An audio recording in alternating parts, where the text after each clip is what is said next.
reign. The empire he ruled from Prague expanded, and his subjects lived in peace and prosperity.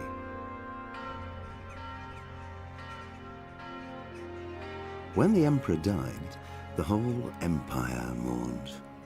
More than 7,000 people accompanied him on his last procession. The heir to the throne of the flourishing empire was Charles's son, Wenceslas IV, whose father had prepared him for this moment all his life.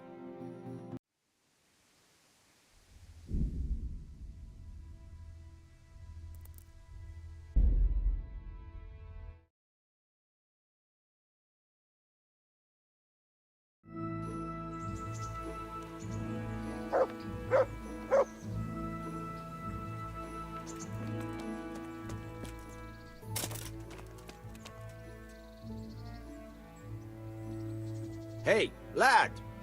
Don't you want a little wager on the Rattay tourney?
Yeah.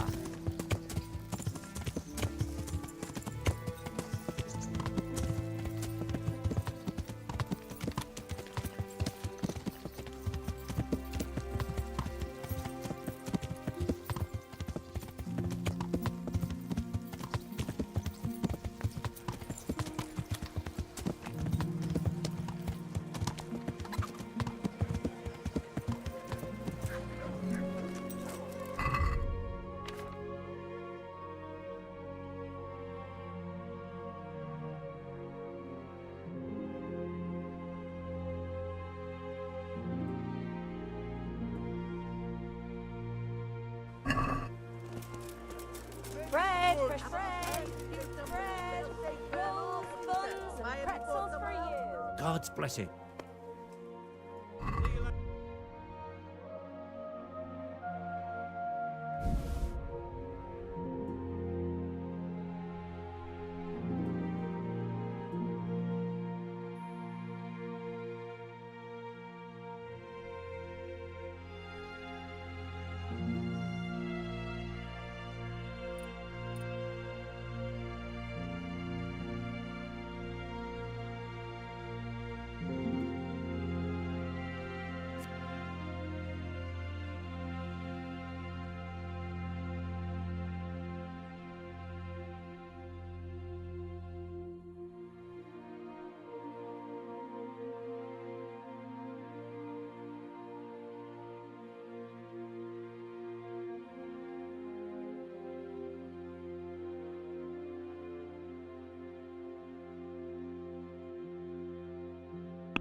Baked goods, fresh from the Garlic, oven. Come and onions, get them. mushrooms and asparagus. Come right up. No need to be shy. God save. God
Hear ye, good people.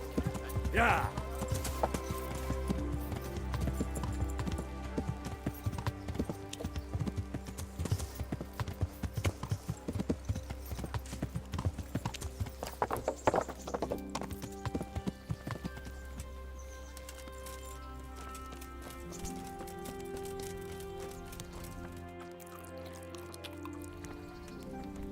The Lord be praised. I'd like to enroll in the big tournament. You'll have to wait a few days until Sir Hanish announces another one. I'd like to enroll... You'll have to wait a...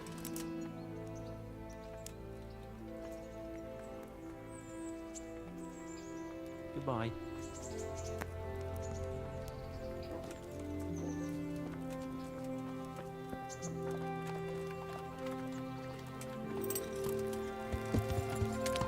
Yeah.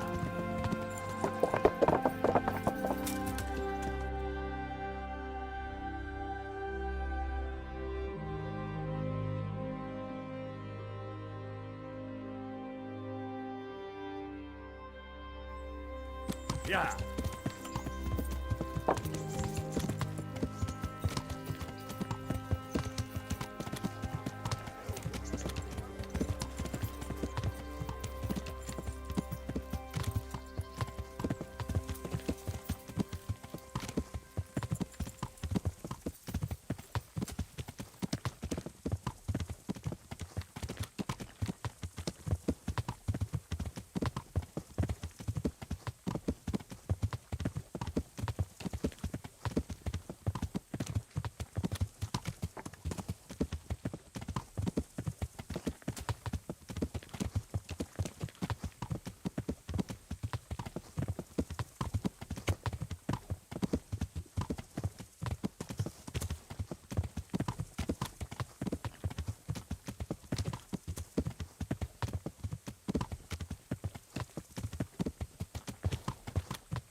Jesus Christ.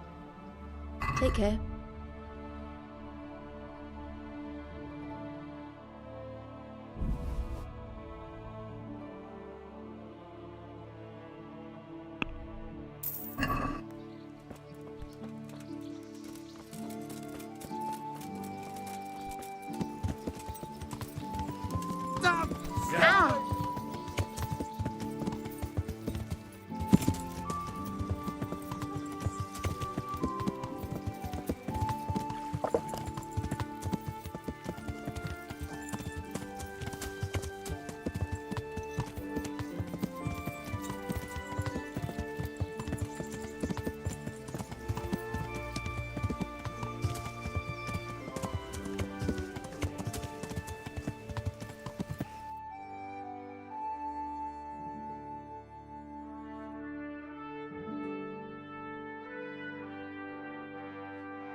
Yeah.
What are you doing here?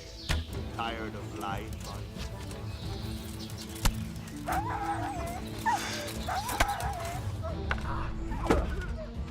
Kurva peaks. Fuck! I'll chop you to pieces, you rat. Damn!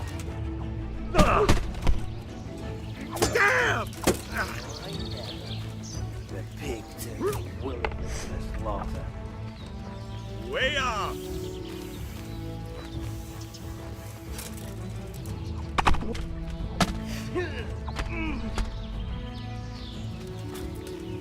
You'll get what for.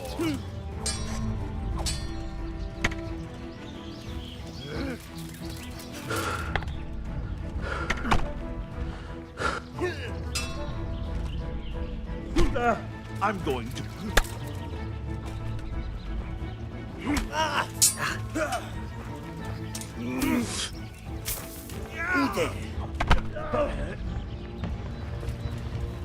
You're just lucky. You call that?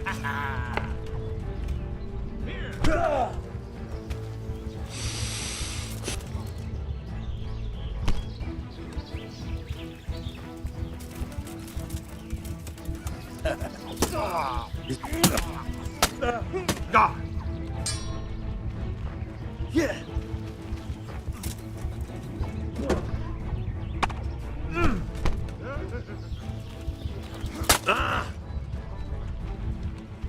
I'll have you. I'll have you. I'm gonna enjoy this.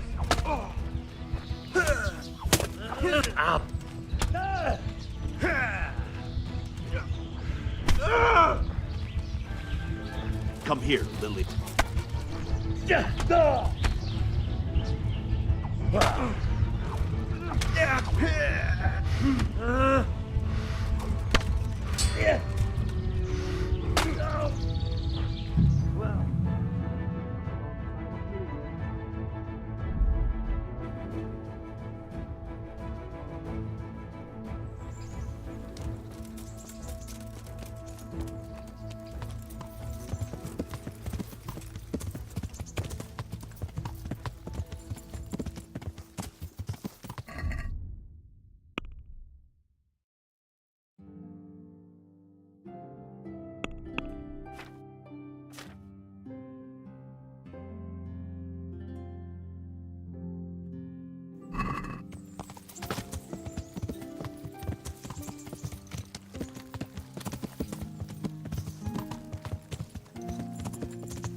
Flour, egg, salt, yeast. I'm honored that you should. Wait a bit, you'll be able to Good luck then. family.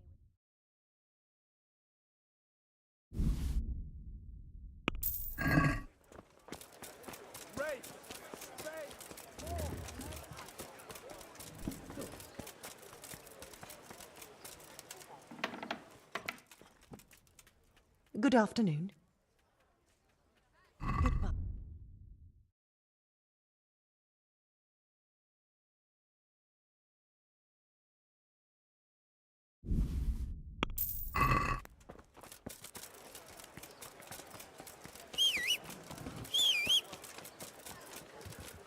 Vegetables, fresh Baked goods vegetables. fresh from the oven. Come and get some.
God's sake.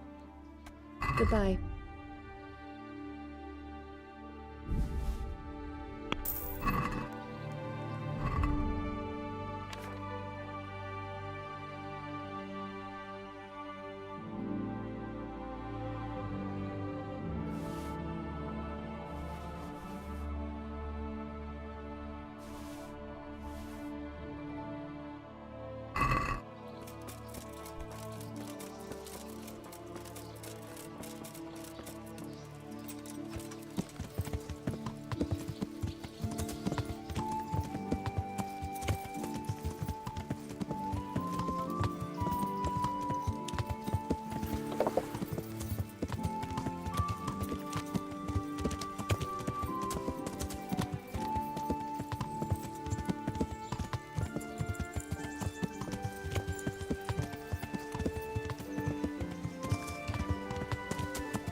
Yeah.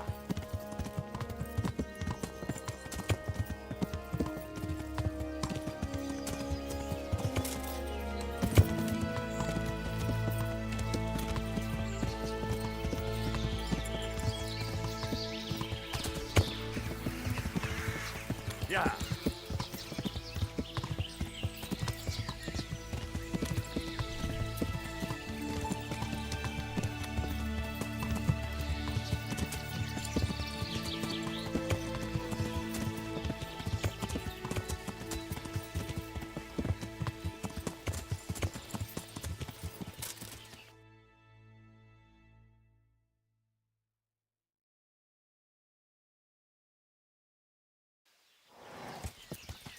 Yeah.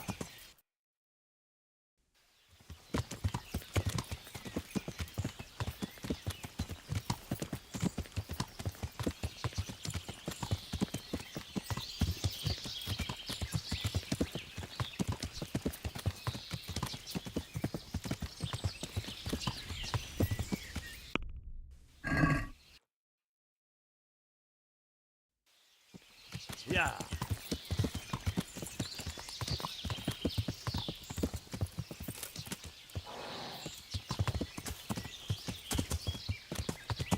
Yeah.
Raise the alarm!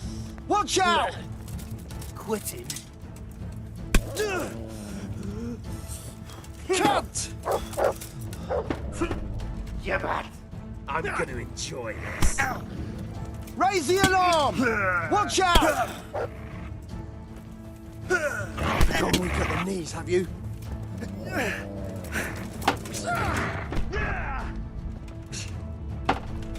You'll get one for.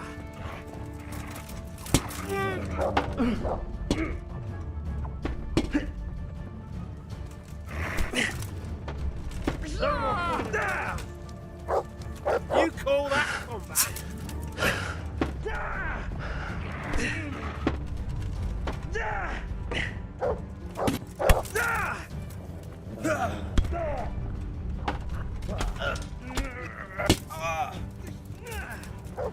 Bring it on!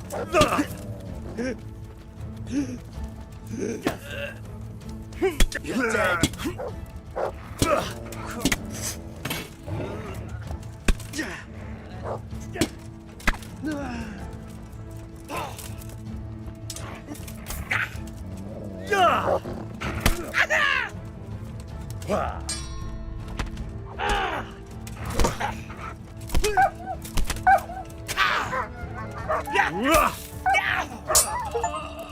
Dear God!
Thank you. My pleasure. Sir Divish sent me to find you, and it looks like I arrived just in time. God's truth. I'm Henry of Scalith. My name is Marius Belek, Master Locator. Sir Divish sent me here to survey the area. Well, the outlaws are out of the way, so we can go and report to him, right? Not just yet. Those bastards caught me as soon as I arrived, and so far all I've seen is the inside of the tent they tied me up in. I still have a job to do. Come along with me if you like. We'll report to Sir Divish afterwards. I'll escort you then. At least I can make sure you don't get caught again. What? Are there more of those bandits around? No, I just meant... Never mind. Should we get going?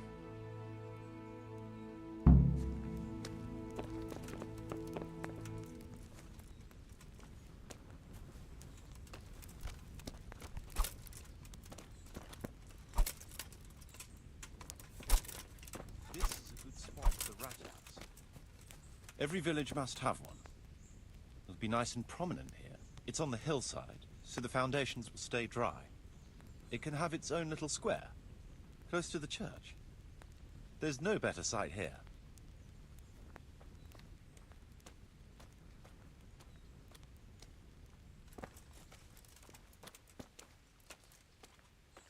Well, look here.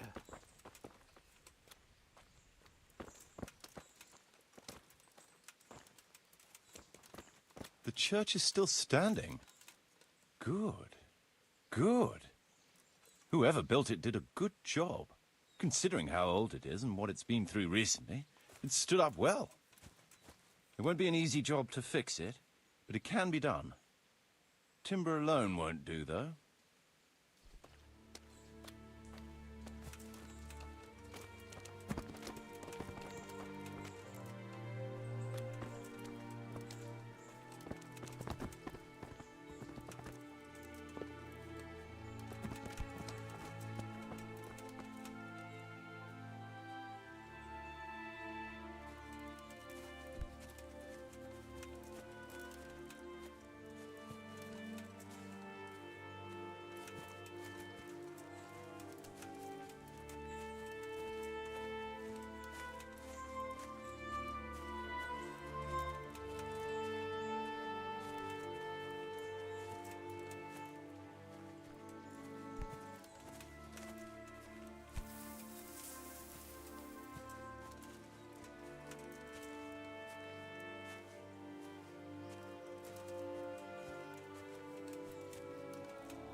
We could fit at least one tradesman's shop here. Maybe a baker's?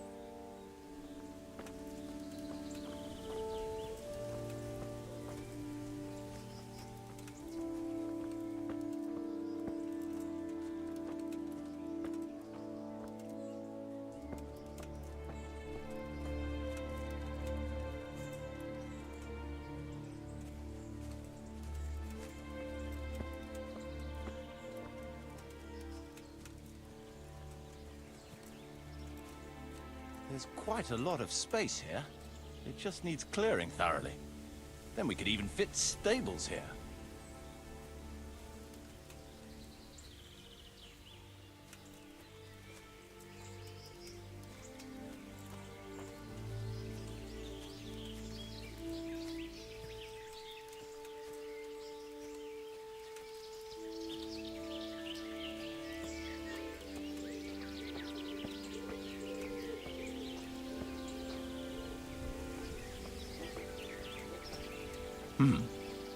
Main approach road and stream.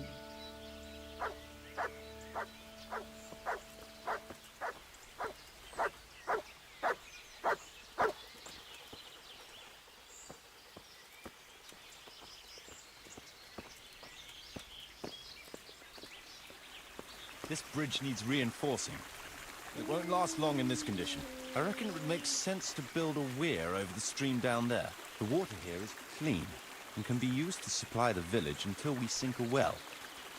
It's a good thing we have this stream. No point in building without a water source.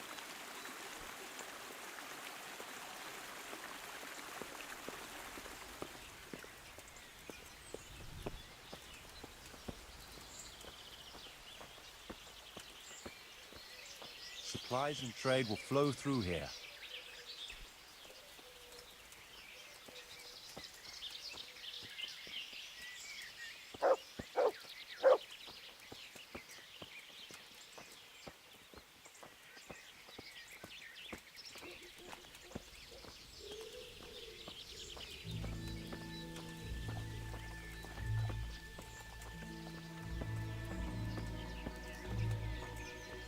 I can't even see past the trees and ruins whether there's room for anything there. But at least the trees are strong and healthy. All we need is a few good woodcutters, and we won't have to bring in any timber from elsewhere.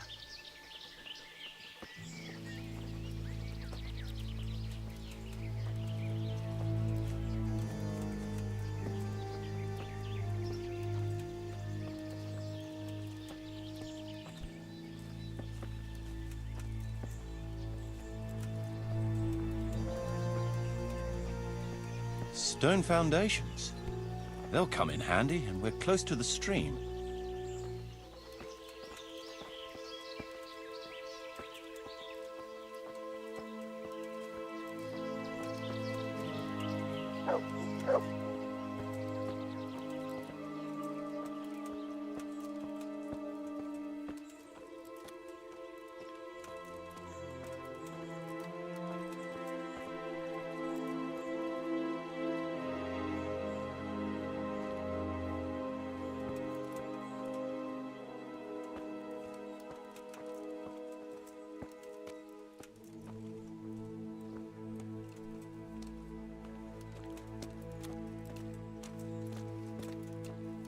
Lots of space here.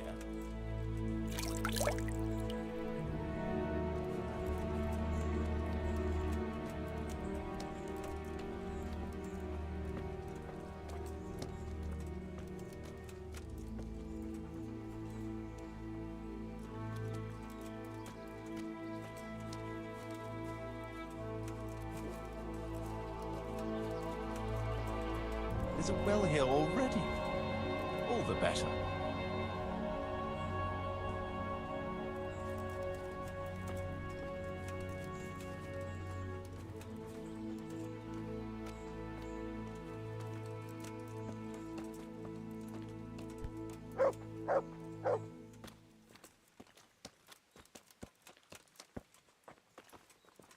A big space, clean water, close to the village green.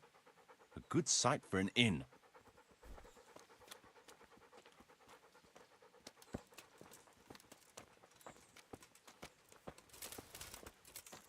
That's that then. The most essential surveying is done.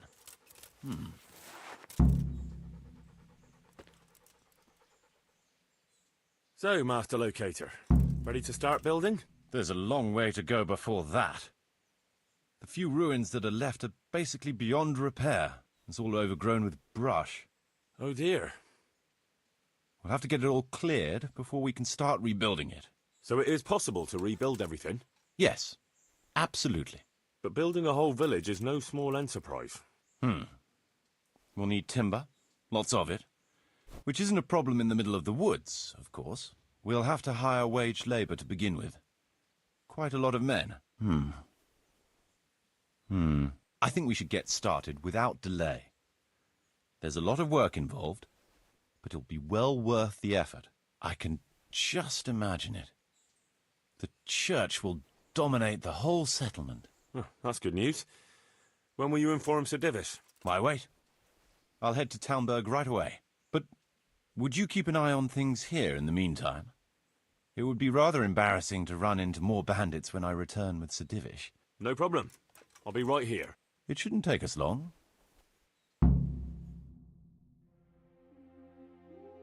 My lord, welcome to Pribyslavitz. That is to say, welcome back to Pribyslavitz after all these years. Well, what's left of it. Not to worry, Marius. I'm glad to be back in my old hamlet. Although, it seems to have aged about as gracefully as I have over the years.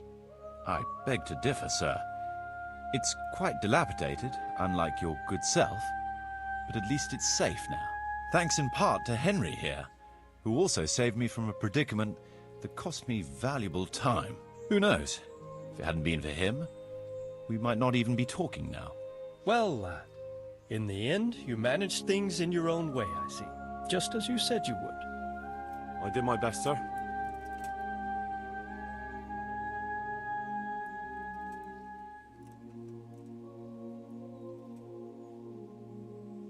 There was no reasoning with them. They thought since it was 4-1, I'd be no trouble. I expect that was a fatal mistake. Just so, sir.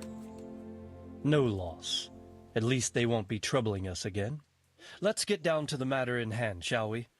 What state is Pribyslavitz in? Sir, in my official capacity as locator, I am gratified to inform you that the hamlet of Pribyslavitz may be renewed. And indeed it offers prospects of considerable expansion beyond its former limits. Splendid. Finally, some good news for this province. And badly needed, too. So, what have you discovered so far? I want to know all the details. We had a scout around. We conducted a basic survey, from which we can make a preliminary outline of the parcels. I already have in my head an initial plan of what can be built where.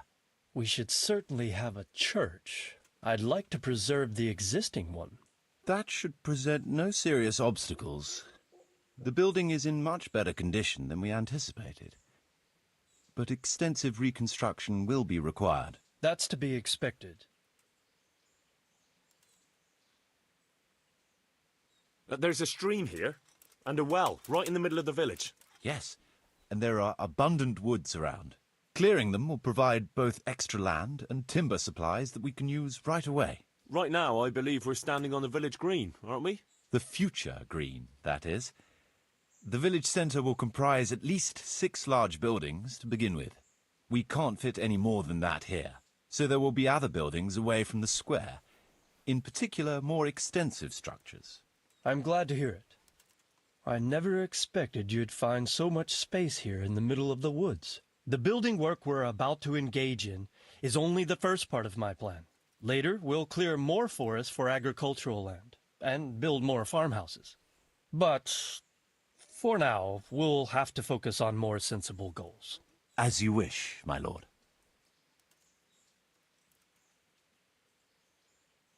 Rebuilding a whole village must cost a king's ransom, though. It's true it won't come cheap.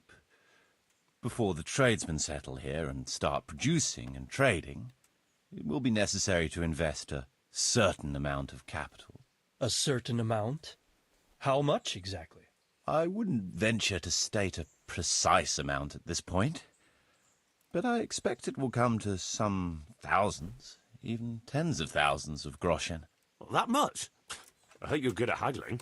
We shall, of course, attempt to procure everything at the best possible price, but raising a settlement from the ashes you see around you is a costly business. Nevertheless, I can assure you, my lord, that if all goes well, the investment shall all come back to you with interest. I hope I shall live to enjoy it, Master Marius. A village isn't a village without villagers. You'll need new subjects. Even preparing the ground for building will need lots of labour. Where can we find so many people, sir? You sound skeptical, lad. But it's a good question. I've already given it some thought. I've agreed with Radzig and Hanish that we shall make an announcement in Rattay to invite people to move here and help with the construction, which will bring them many benefits, but also obligations. In addition, I expect the prospects of a new home will appeal to your former Skalitz neighbors, more than a makeshift camp by the castle walls. They'll be delighted, sir. A splendid solution, sir. I've also been concerned about how to bring settlers here, but now it seems there will be no shortage of new inhabitants after all. It seems things are finally looking up. We routed the bandits in battle, and Henry took care of the remnants. When can we get to work? Right away, as far as I'm concerned. All we need is people and the necessary funds. And we'll need someone to keep order, at least in the interim. True. I'll leave you some of my men.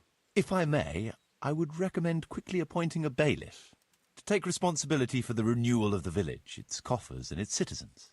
True. First things first. Since you understand these matters best, you shall take charge of the land parceling and building works. You'll be available to the bailiff, but answerable directly to me. I'd be honored, sir.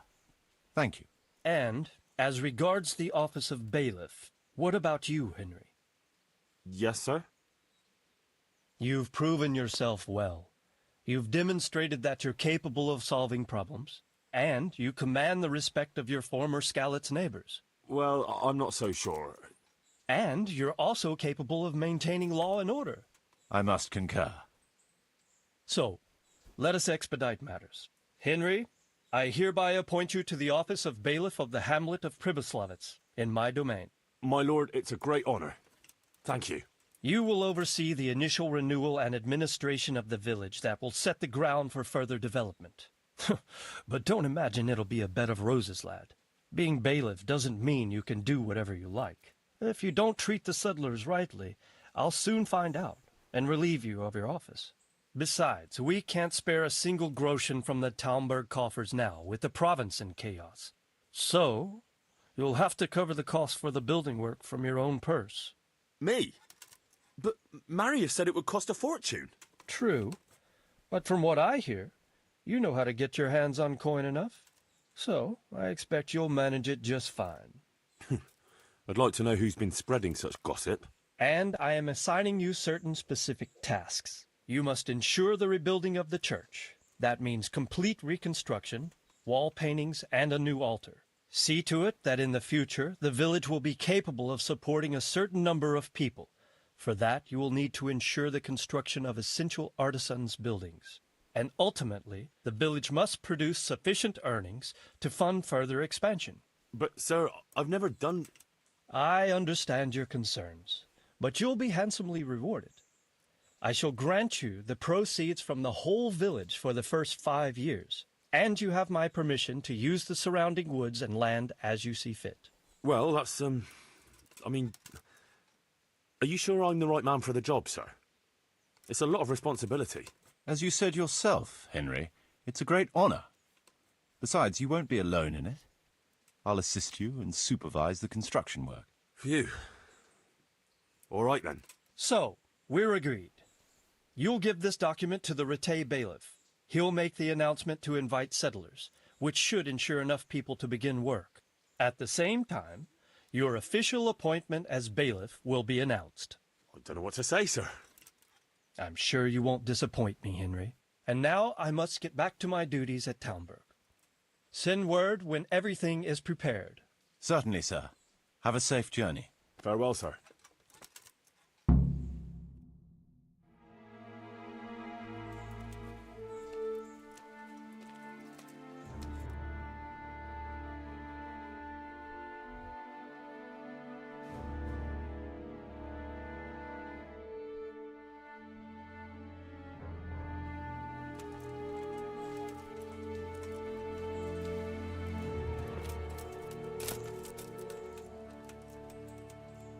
What now? Before we can start building as much as an outhouse, we'll have to get the whole area cleared, and we'll need lots of people to work the land and parcel it out. Right. So I suppose I'd better get to Rattay first. Indeed. I'm sure the bailiff will be more than happy. It will get the refugees out of his hair. I'll stay here for now and start planning the building plots. As soon as the labourers arrive, I'll start allocating work to them.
Yeah.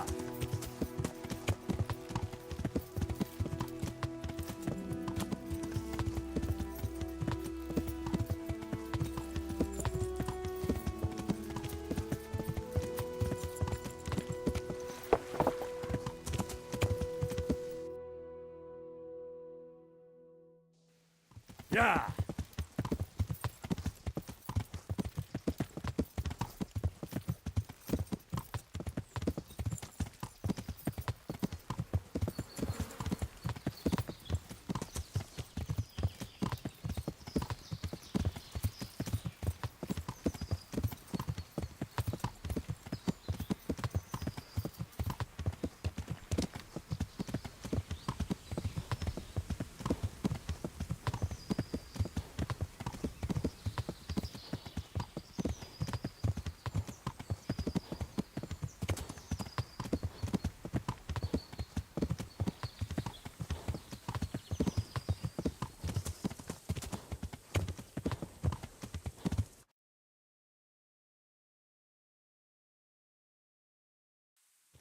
Yeah.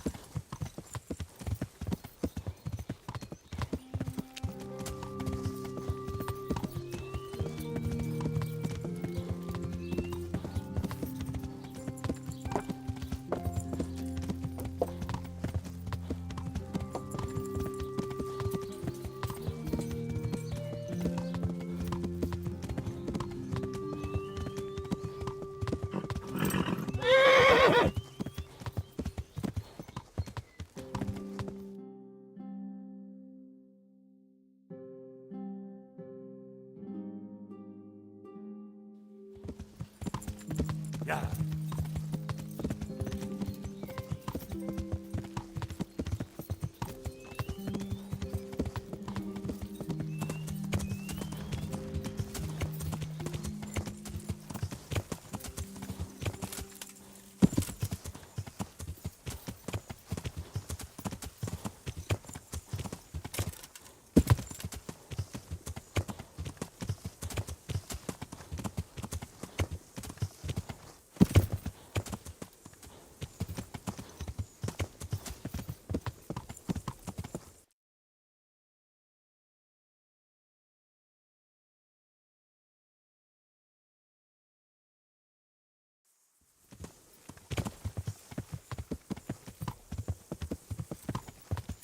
Yeah.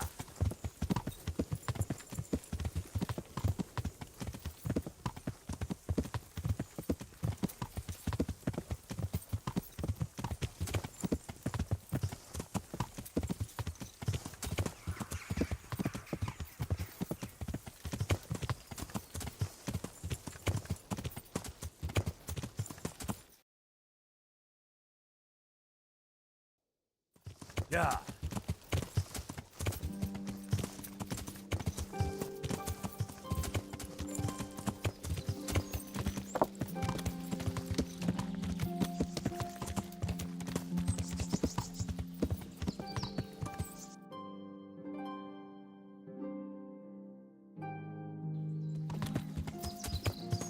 Yeah.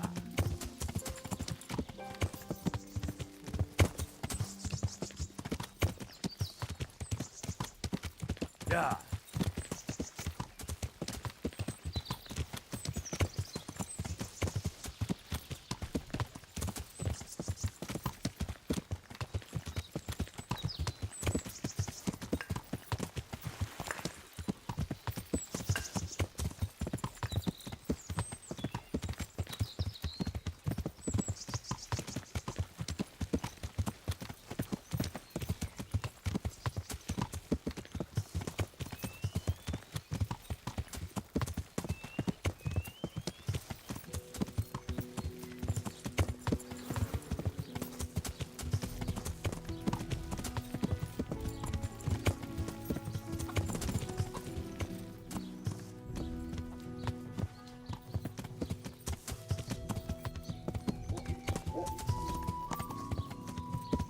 Yeah.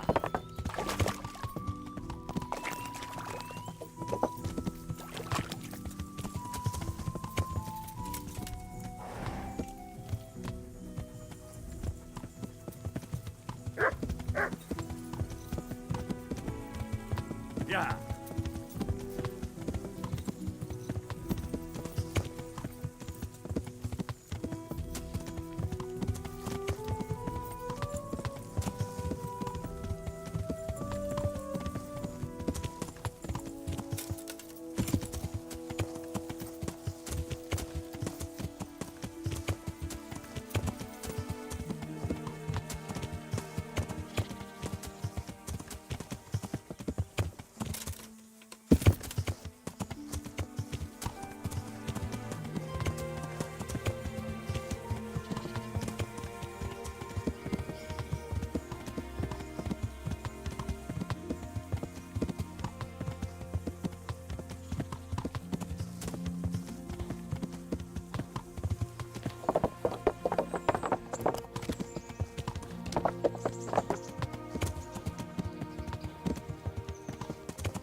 Well, I have a document for you from Sir Divish. It concerns the renewal of Pribyslavitz. the village you drove those bandits out of? Very same. So it's true then? Good. Good. Let me see that document then. Here it is. So what have we here? It says I should announce that anyone interested may move to Pribyslavitz to live and work. And Sir Radzig and Sir Hanush also give their consent. In that case, let's not waste any time. Come along with me. Good luck then.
Hear ye, hear ye. It is hereby announced, in the name of Sir Hanush and Sir Divish, that you, the citizens of Ratai, as well as those who have found temporary refuge here, are permitted to move to the hamlet of Pribyslavitz to the north of Talmberg Castle, wherein you shall be vouchsafed a new life and new dwellings, providing that you shall contribute to the renewal of the hamlet. All those who choose to accept this offer shall be exempted from payment of taxes for a period of 5 years. They shall be permitted also to make use of timber from the surrounding woods and water from the streams. The hamlet of Pribyslavitz lies in the domain of Sir Divish of Talmberg, and all who settle there shall be duty-bound to him. It is furthermore hereby announced that Henry of Skalitz is appointed to the administration of Pribyslavitz and the office of bailiff therein, which office and privilege have been conferred upon him by Sir Divish for loyalty and services rendered. I would therefore recommend that our Skalitz friends consider this offer very seriously, as nothing better is likely to come your way anytime soon.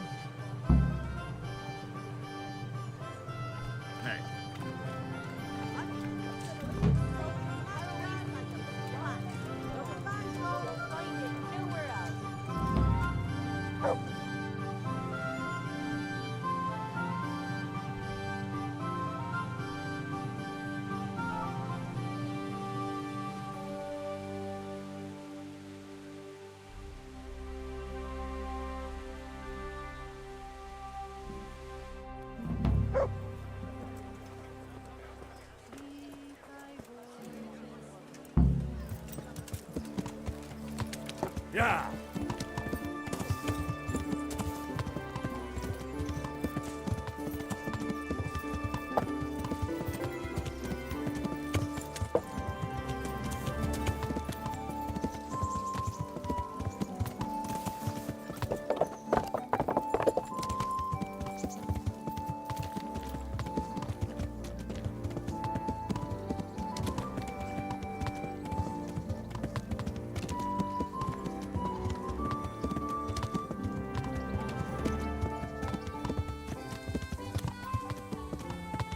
Yeah.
Yeah.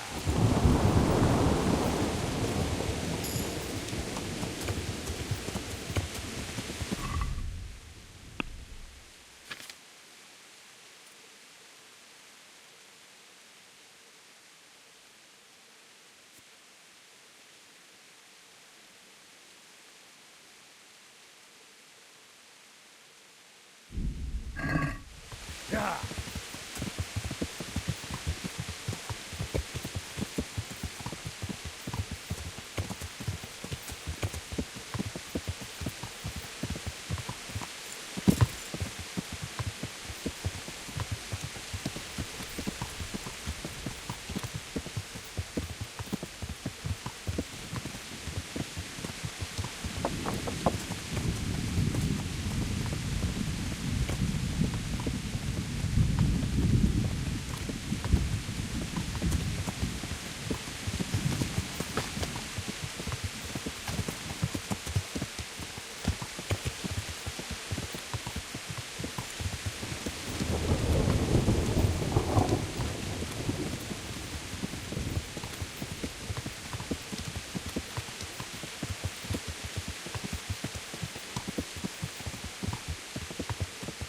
Yeah.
Yeah.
Yeah. Yeah.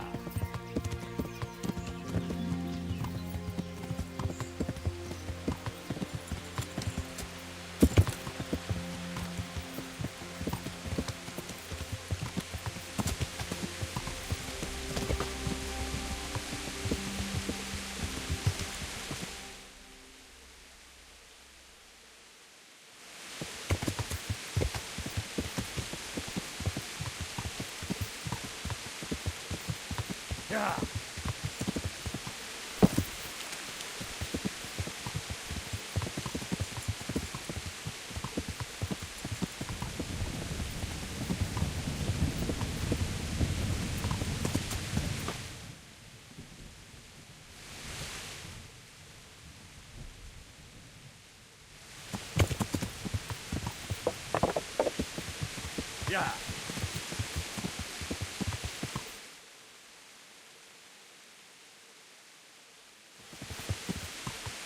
Yeah. Yeah.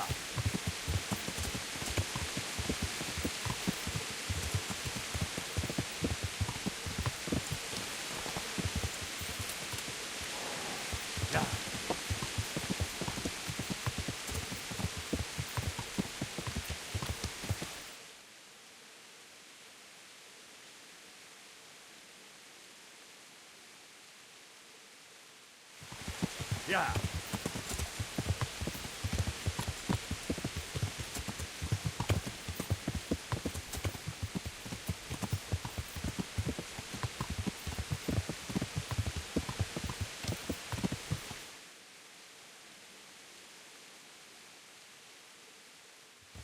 Yeah.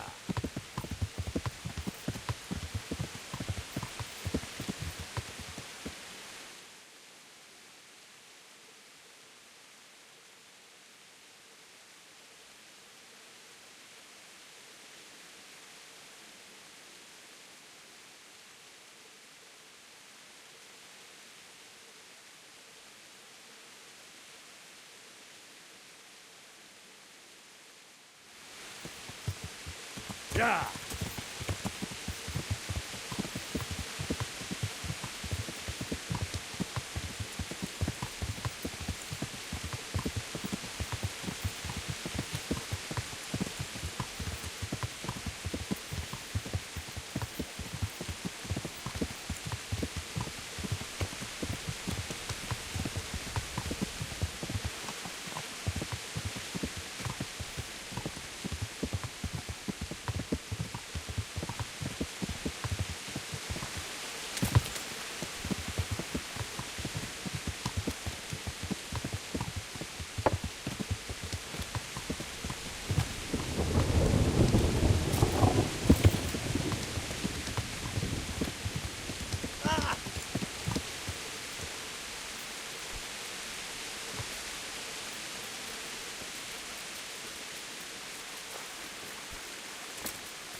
Yeah.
Kamená a v ní vodenka studená, vodenka.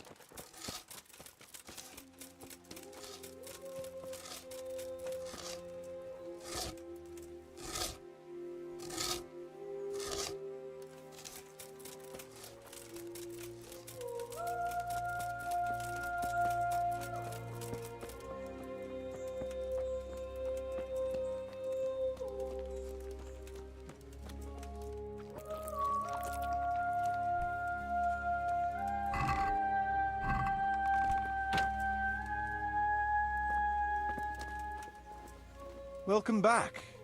What news from Ratai? Well, the bailiff read Sir Divish's decree, and now I'm officially bailiff of Pribyslavitz. Then allow me to congratulate you. What will be your first step? First, Actually, I'm not quite sure. What would you recommend? As it happens, I already sought a few things in your absence. You might have noticed that the first people have come from Ratai.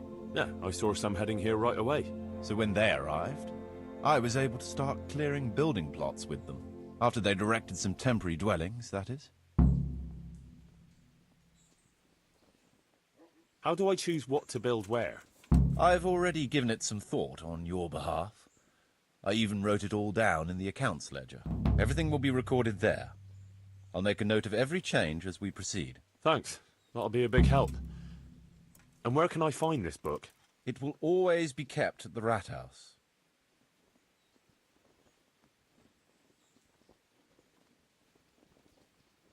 Well, there's nothing here, so we'll have to build everything. Ale house, bakery, butchers, rat house. Did I mention ale house?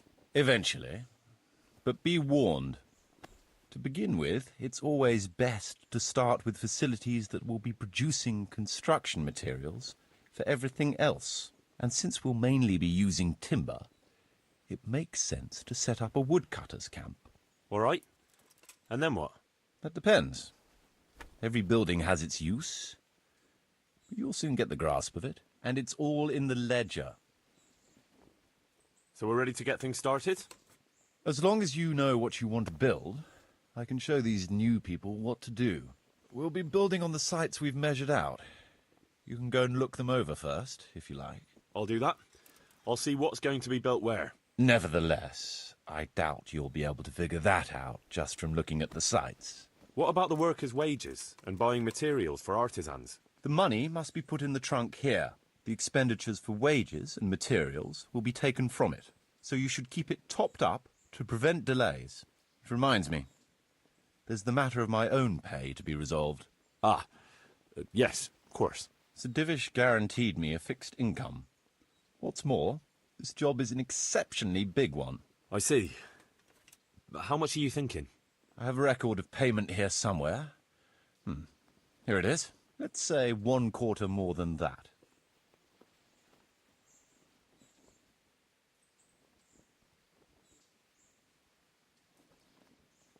I can't afford that much. At least not now, right at the start. But I do need your help. How about this much? That's a fair offer. It seems we understand each other. I agree. Good. I'll put your wages in the trunk too. Are you sure it's quite safe? Quite. Only you and I shall have a key and access to the trunk. Besides, we'll have guards on watch here. Ah, that's reassuring. That's about all to begin with. If you need any more details, I'll be happy to explain things to you.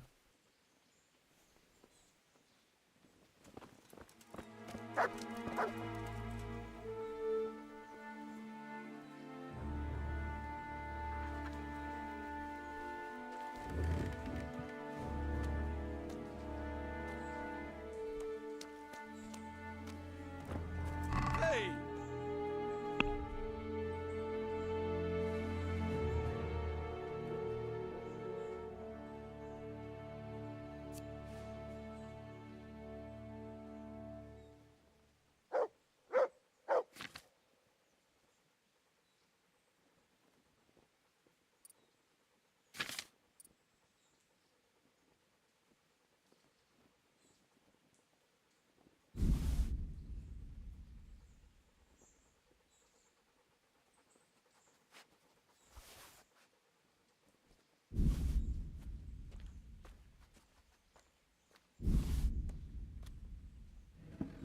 What? Hey!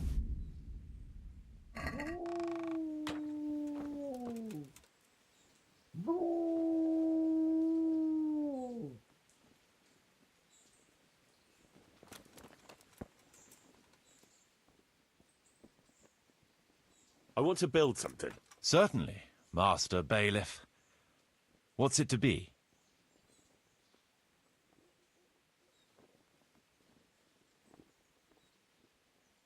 We'll need woodcutters to ensure timber supplies for building. Good. We've got everything. Come along with me to the site where we'll be building.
We're going to build here?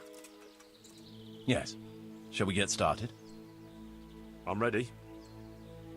I'll just quickly check again that we have everything we need. All good.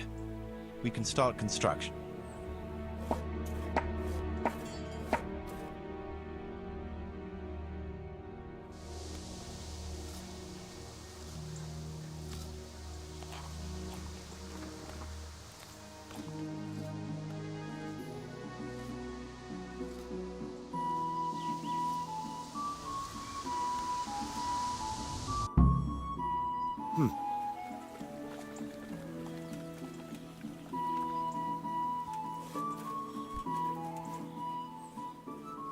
I want to build... Certainly.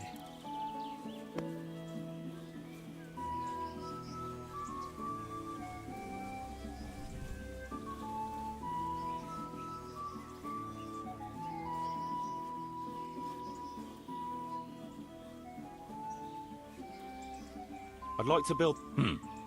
Right. That should do it.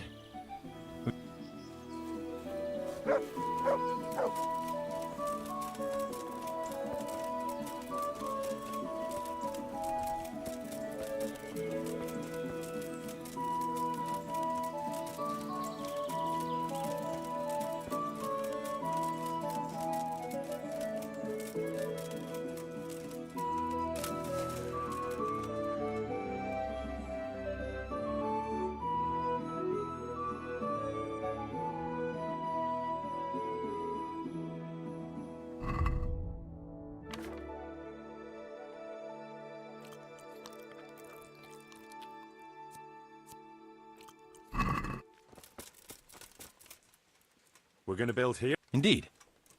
I'm ready. I'll just quickly check. We've got what we need.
I want to build... Certainly. Trade is important. It's impossible. Check what you... I'd rather not.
Yeah.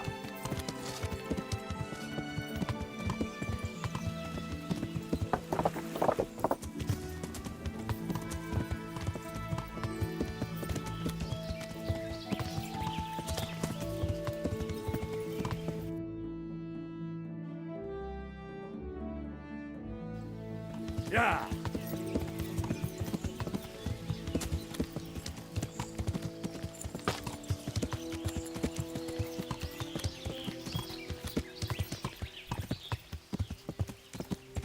Yeah.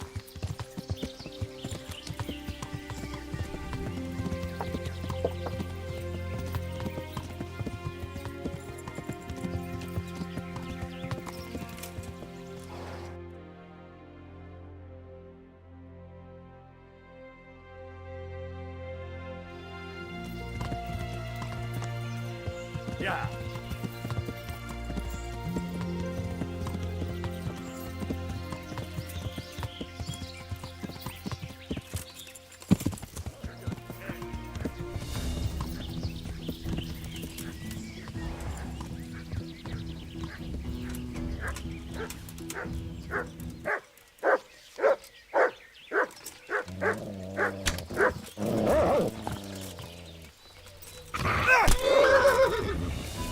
What's the matter? Come on!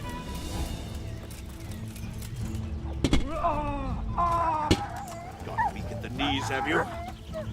No more fooling around.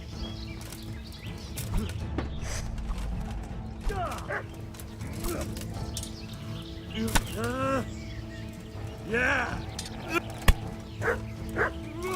Don't begin!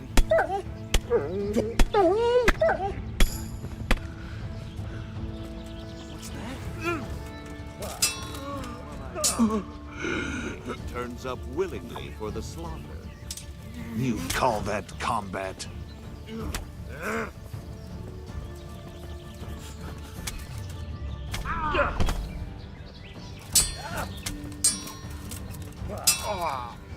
Bollocks!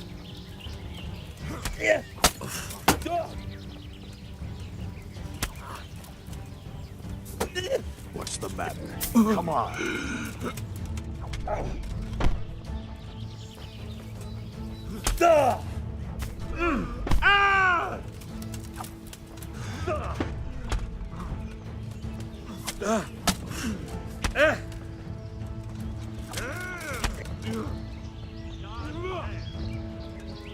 Bring it on. I'll have you. I'll have you.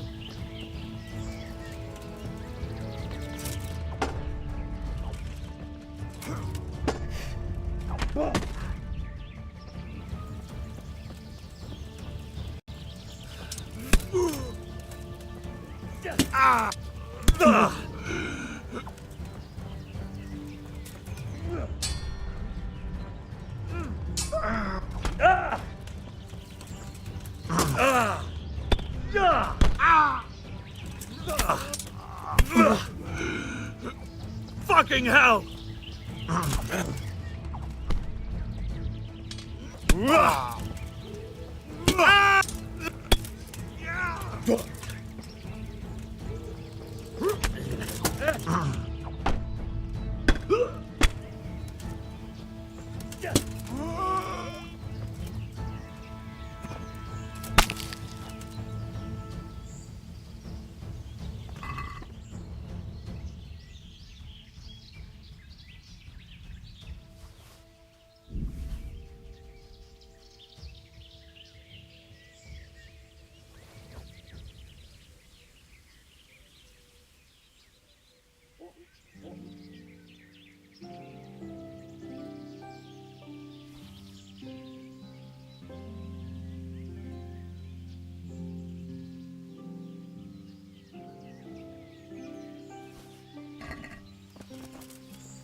Yeah.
Since Sir Divish's colours still aren't flying over Talmberg, I suppose we'll be attacking. Just so. That Ishtvan's a stubborn bastard. All right, when do we start? There's no reason to wait. Are you really ready? If you need to rest or anything, we can still wait. You won't have another chance until we've won the day. Or until your final rest. I'm ready. Glad to hear it. We're going to attack on two fronts. The north gate and the west wall, which will scale with ladders. The attack will be split into different stages. Taking the outer walls, the inner bailey, and finally the core of the castle and the tower.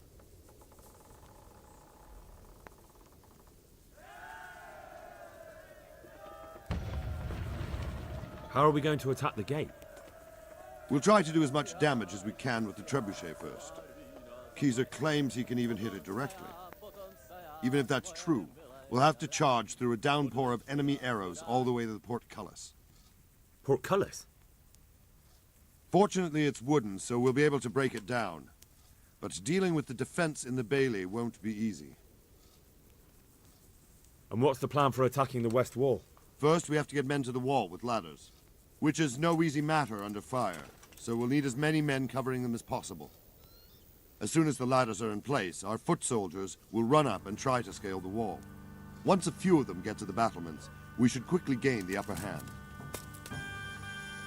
How will we take the battlements? Either by scaling the west wall, or our men at the gate will help. If they can break through, that is. And the inner bailey? That will be tough. Even if we get through the gate and into the outer bailey, we're still a long way from victory. The castle is designed so we'll be like hens in a coop to anyone with a bow on the inner battlements. We'll have to either fight our way through, or somehow get around them. What about the living quarters? There, I'm worried most about the hostages. Once we're inside, Ishtvan will know defeat is inevitable, but we'll still have to fight for each and every room. I think I've heard everything I need to know. Do you want to join the attack on the walls or on the gate? Remember, many of the Skalitz men will follow you. It could make a big difference. I'll help with the attack on the walls. I'm proud of you, Henry. You've changed from an insolent pup into a tough, reliable fighter. And as God is my witness, we will kick those whore sons' arses. A village lad and an old soldier. This man must be shaking in his boots. If he's not shaking, then he doesn't know what he's got coming. Just one last thing, though. No matter how good the plan is, something always gets fucked up. Keep your eyes open and take advantage of every chance. Help your comrades, and don't go rushing in where you're outnumbered. We have to take the castle gradually, one position after another. I'll remember that. Good luck to you, stripling. Good luck to you, old soldier. God be with you.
Shields, for fuck's sake! Cover yourselves! We're coming in, ladders!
Ugh!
We've got them! And now from the south! We'll charge them from the rear!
Sir, we should give the order. Let's see if Istvan Toth can worm his way out of this one. Don't tempt fate, Hanush. Istvan! It's over!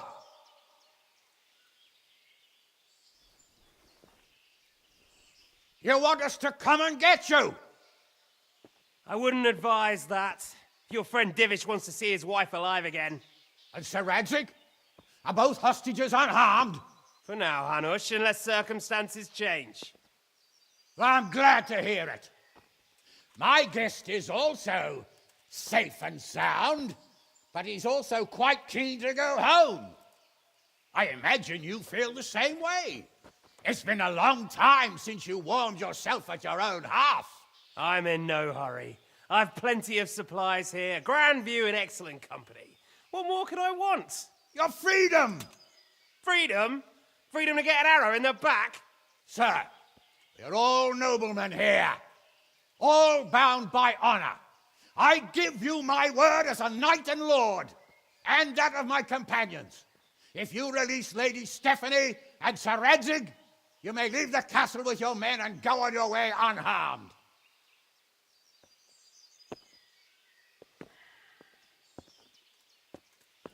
And just how far will we get? What good will it do me if your men attack us in the woods instead of here?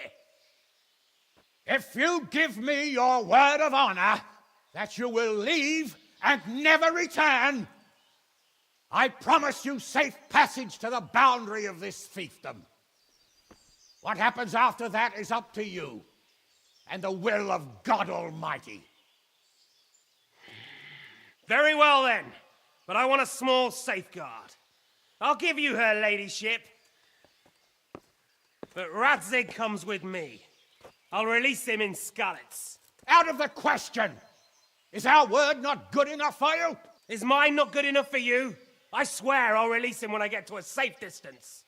I'll go with him, Hanush. Let the Lady Stephanie have her freedom now. Father! Don't worry, son. I trust Lord Toth's self-interest more than his word. He wouldn't be fool enough to harm me. If you're certain, Radzig. Prepare horses and supplies, and tell your men to pull back. We'll come down. You heard him. Get to work. And any man who breaks this truce answers to me. So are you really going to let them go?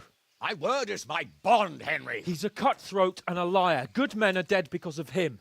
What's to stop us from skewering him as soon as he sets foot outside? Our honor. If you let him go, he'll do the same again. Or worse. God's justice will find him. And then he'll get a taste of my mace. If we break our word of honor, we have none. And without honor, we are nothing. Never fear. Your father will be all right. We'll hunt down those vermin yet.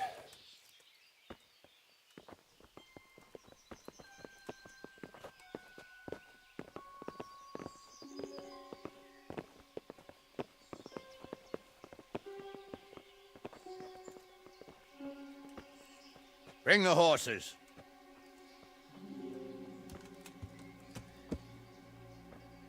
Here she is, as I promised. Not a hair on her head harmed. Divish. Stephanie. Forgive me, husband. I'm sorry For what? for letting them into the castle. Come now, my dear. You're not to blame.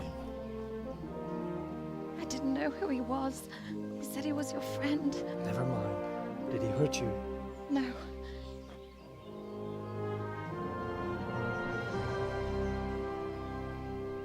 I hope your word can be trusted. Certainly more than yours. If everything goes as agreed, I'll set Radzig free in Skalitz. If anyone tries to follow us, I'll kill him. We won't. My apologies for keeping you from your father, but you'll see each other soon enough. Oh, I almost forgot. Your sword. I expect you'll want it back after all the trouble you went to. Actually, you know what? I think I'll keep it. As a memento. This isn't over. I'll find you. I look forward to it. Yeah!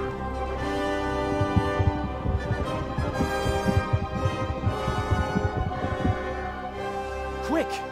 To the battlements! We have to see which way they go! Oh, they really are heading for Skalitz. Mount up, Henry. You've heard what he'll do if we follow them. We're not going to follow them. We just have to collect your father. Or do you want him to walk back here when they release him?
Sneaking into Brannon all on your own? Well, what I mean is, hats off to you, Hal. You wouldn't catch me doing that. Truth is, I didn't think much about it. I just felt I had to do it.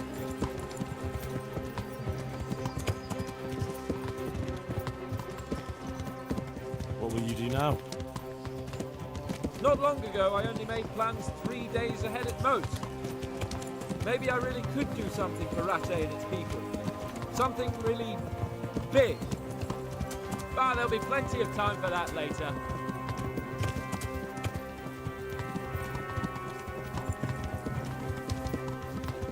This is quite a turnaround, isn't it? What do you mean? How long have we known each other? A few weeks? Something like that. Before that, I was chasing wenches around Rattay and you were digging turnips. Now look at us. A pair of veterans. I was an apprentice blacksmith, not a turnip digger. Yeah. Same difference, you silly bugger.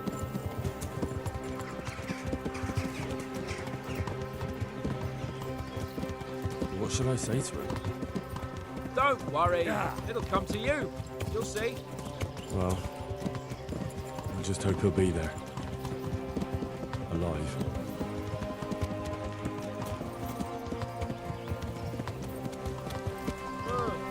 What do you think? Will Toff keep his word? He's a noble, right? Yes. So...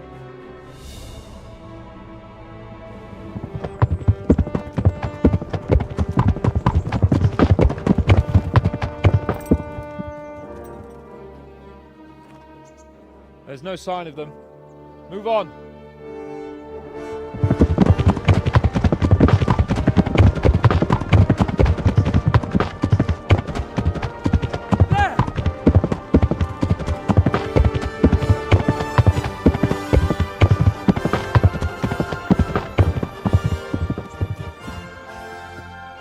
I'm glad to see Istvan kept his word, sir. Not half as glad as I am, Your Grace. Well, we kept our word too, and now Toth has had his head start and he's fair game. Which way do they go? To the north, but I would be careful, Sir Hans. Fear not, Your Grace. I have twice as many men as he. Well, I won't keep you any longer. I'm sure the two of you have a lot to say to each other. Let's go!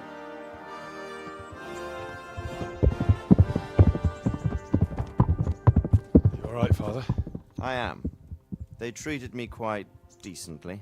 Although they did steal my horse, so I'll have to go back on foot.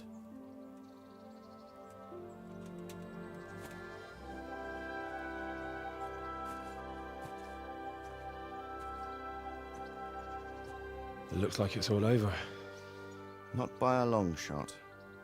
It won't be over until we get this mess cleared up. And catch that bastard. How could we let him go?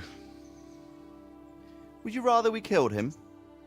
Even if it meant Lady Stephanie and I died too? No, of course not. But what was to stop us from killing him after the exchange? Honor? Honor? If the word of honor of a nobleman could not be trusted, then he would never have agreed to the exchange. And where's the honor in abandoning your son? You know how it is. We were young. It happened. And I couldn't marry a commoner. Then your father, Martin, came along and took care of both of you. Well, he knew it. What? That I was your father? Certainly. He was a great man. He took you as his own. And always kept an eye on you. Of that you can be sure. I know so little about his past. He told you nothing? Oddly enough, even though you don't have his blood, you're very like him. When he was around your age, he became bored of his trade and set out to see the world. He lived through many adventures, even fought in a war. In a war? Yes, in Poland, I believe. And I don't think he cared much for it. That's why he wanted me to stay at home. He spent some time in Prague, then settled in Kuttenberg. But it seems he quarreled with someone there and finally ended up here. You know the rest. I loved him, but even so, I somehow always had a feeling I didn't quite fit in. It was in your blood, I suppose.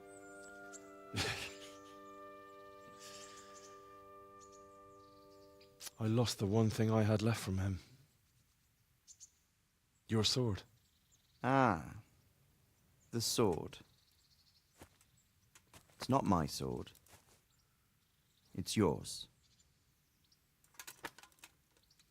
For a moment there it was so near, yet so far. Oh well, it can't be helped. It was almost within my grasp, but just then I had something else on my mind. Well, I think we may yet have a chance to get it back. This business with Toth is not yet over, unfortunately. That's a chance I'd welcome. Not just to get the sword, but that bastard Istvan too. And then I'll find that German whoreson who torched Skalitz, and I'll slay him with it. I'll never forget his face. Or his name. Mark Vart von Aulitz. Those are noble intentions, son.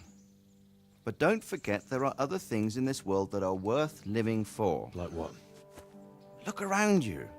Blue skies overhead, green grass underfoot, beautiful girls. Good wine, a few good friends, and a fine steed under your backside. Those are things worth living for. Though I can't deny that swine who killed your mother must pay for what he did. But it's better not to dwell too much on that at the cost of those other things. On the subject of steeds, I think we'll have to ride like the Knights Templar. How's that? 2 up. One day I'll tell you how they got their seal. You can take the front.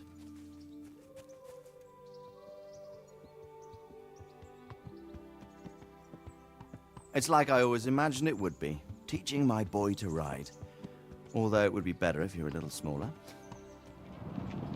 My word, it's all go today, isn't it? I wonder who this is. I think I know. It's Margrave Jobst. The king's cousin? I wonder what he wants. I guess we'll find out soon enough.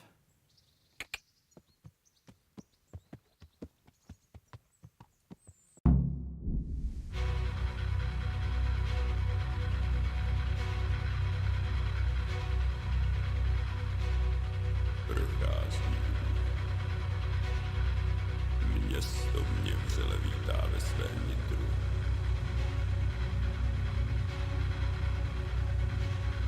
Nemusím nic skrývat, zde nejsem něčím štván. Natož zde jsem cizincem, aby si přenechá.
You're doing well, son. Father. Come now. You know who sired you. That doesn't matter now.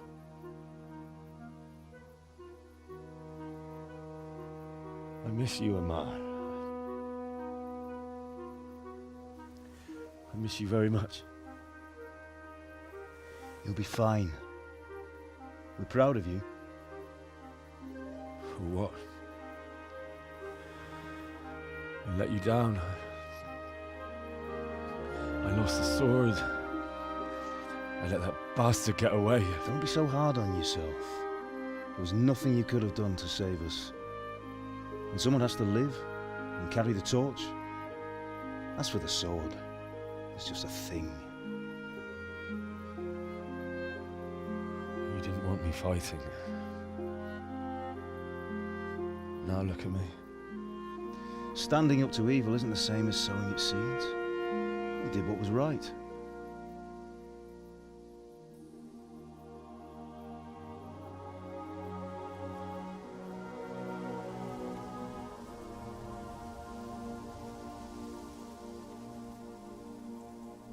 I have to leave you now.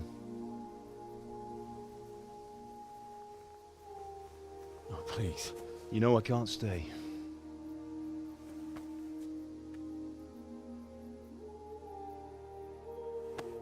Will I ever see you again? God knows.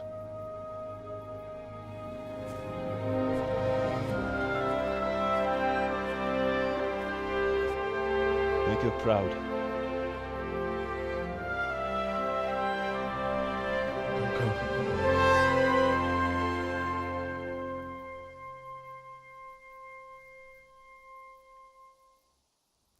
Don't go. Oh, don't go. No. What on earth were you dreaming about? I couldn't wake you, and it's well past dawn. Sir Radzig wants you at the upper castle. The lords are in council with Jobst. Right. I'll go straight away.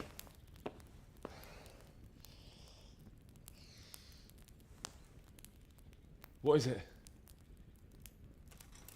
It's just... I don't know how to address you anymore. All of a sudden you're Sir Radzig's son, hobnobbing with lords and ladies. And here's me, as common as muck. Oh, give over, you idiot. Do I look like a lord to you? Not really. You're as much a lord as I am a nun. And I've never looked good in a habit. Get out of here! Or I'll have you clapped in the stocks.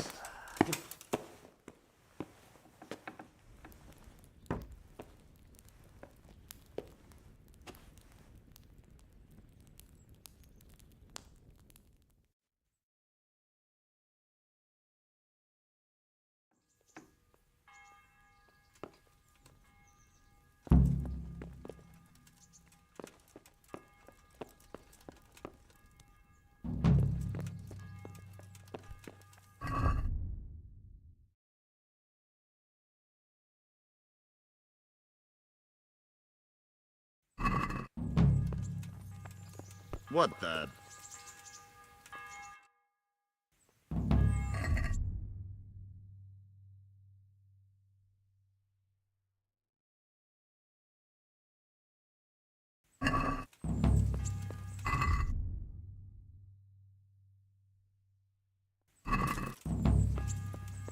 So yeah.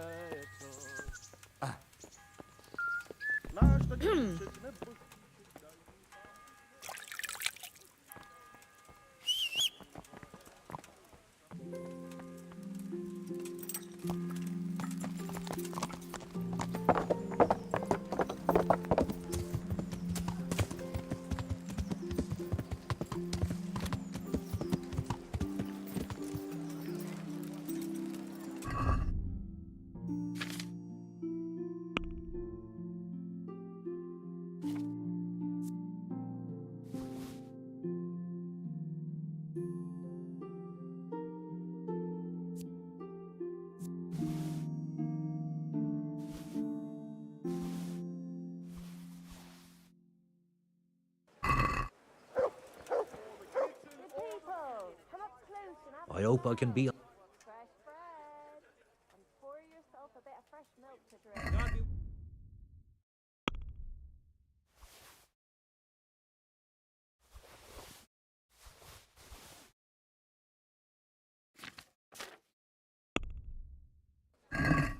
I'd like to Well...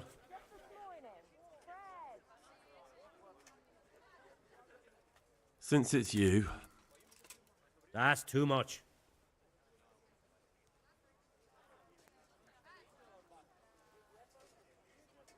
Aye.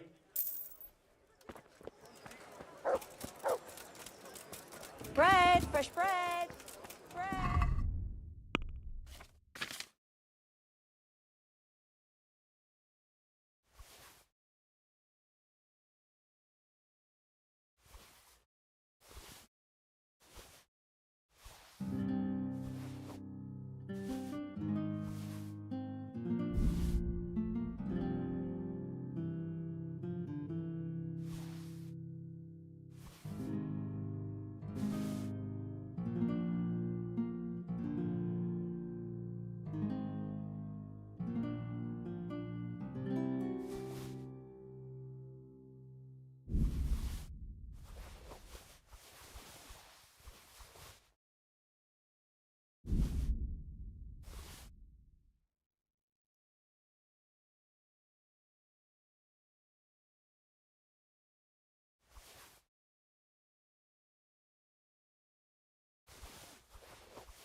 God grant you...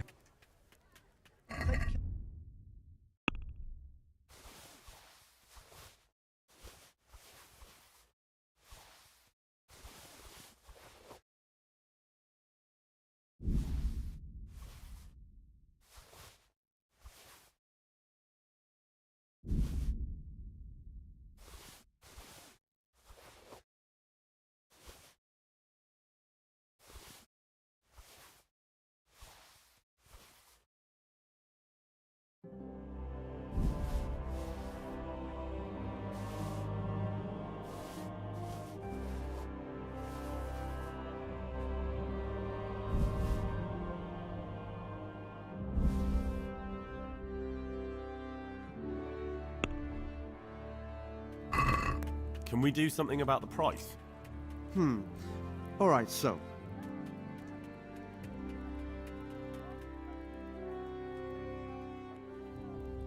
No deal then.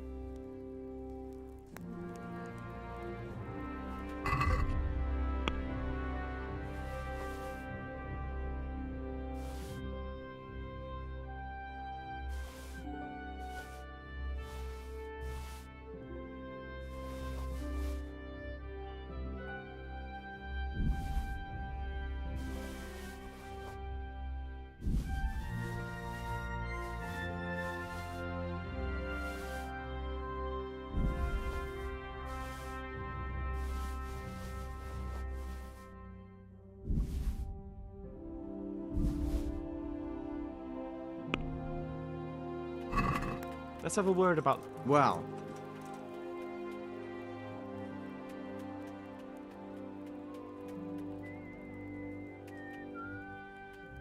Is this enough? That's still too much.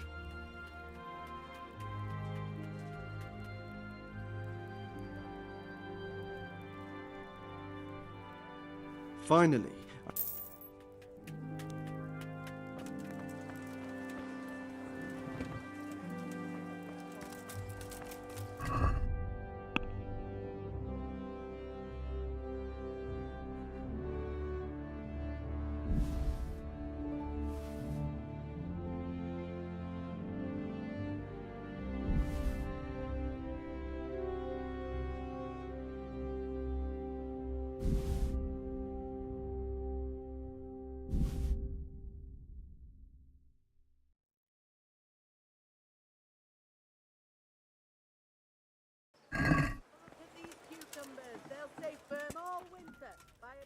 God be with you.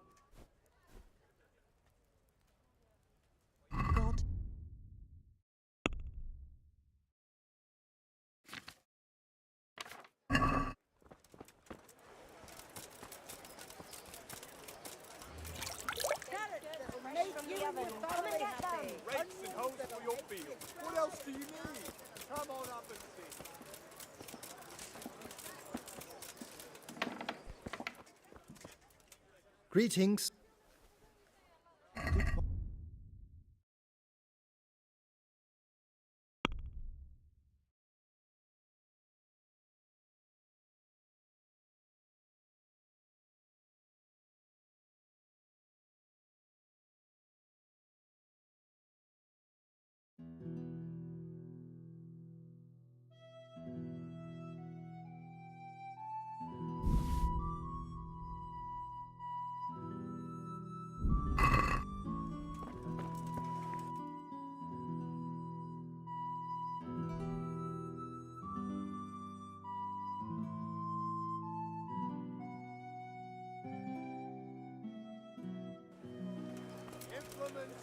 Instruments and tools.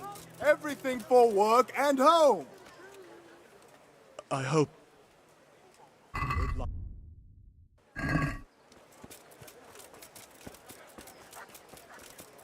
Baked goods fresh from the oven. Come and get them. Good luck then.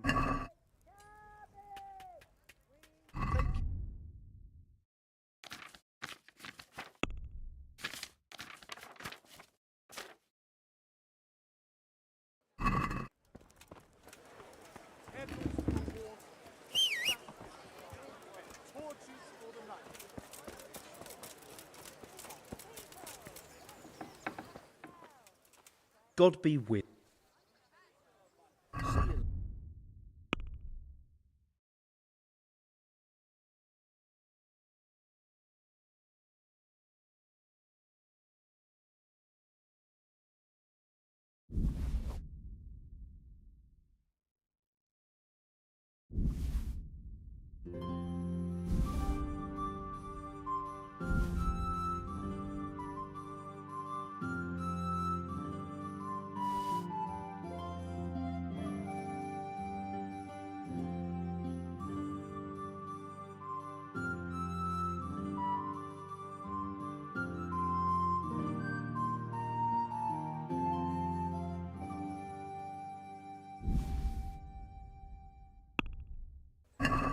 Let's have a word.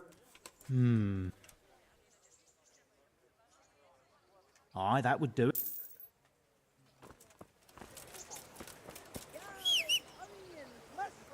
Asparagus. Come right up. No need to be shy. Yeah.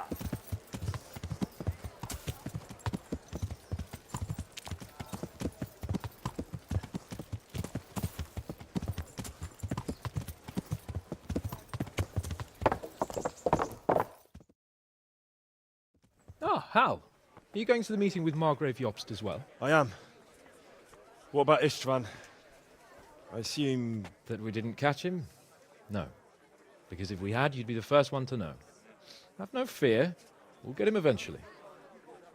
I hope you're right. Anyway, let's go and see what Jobst wants from us.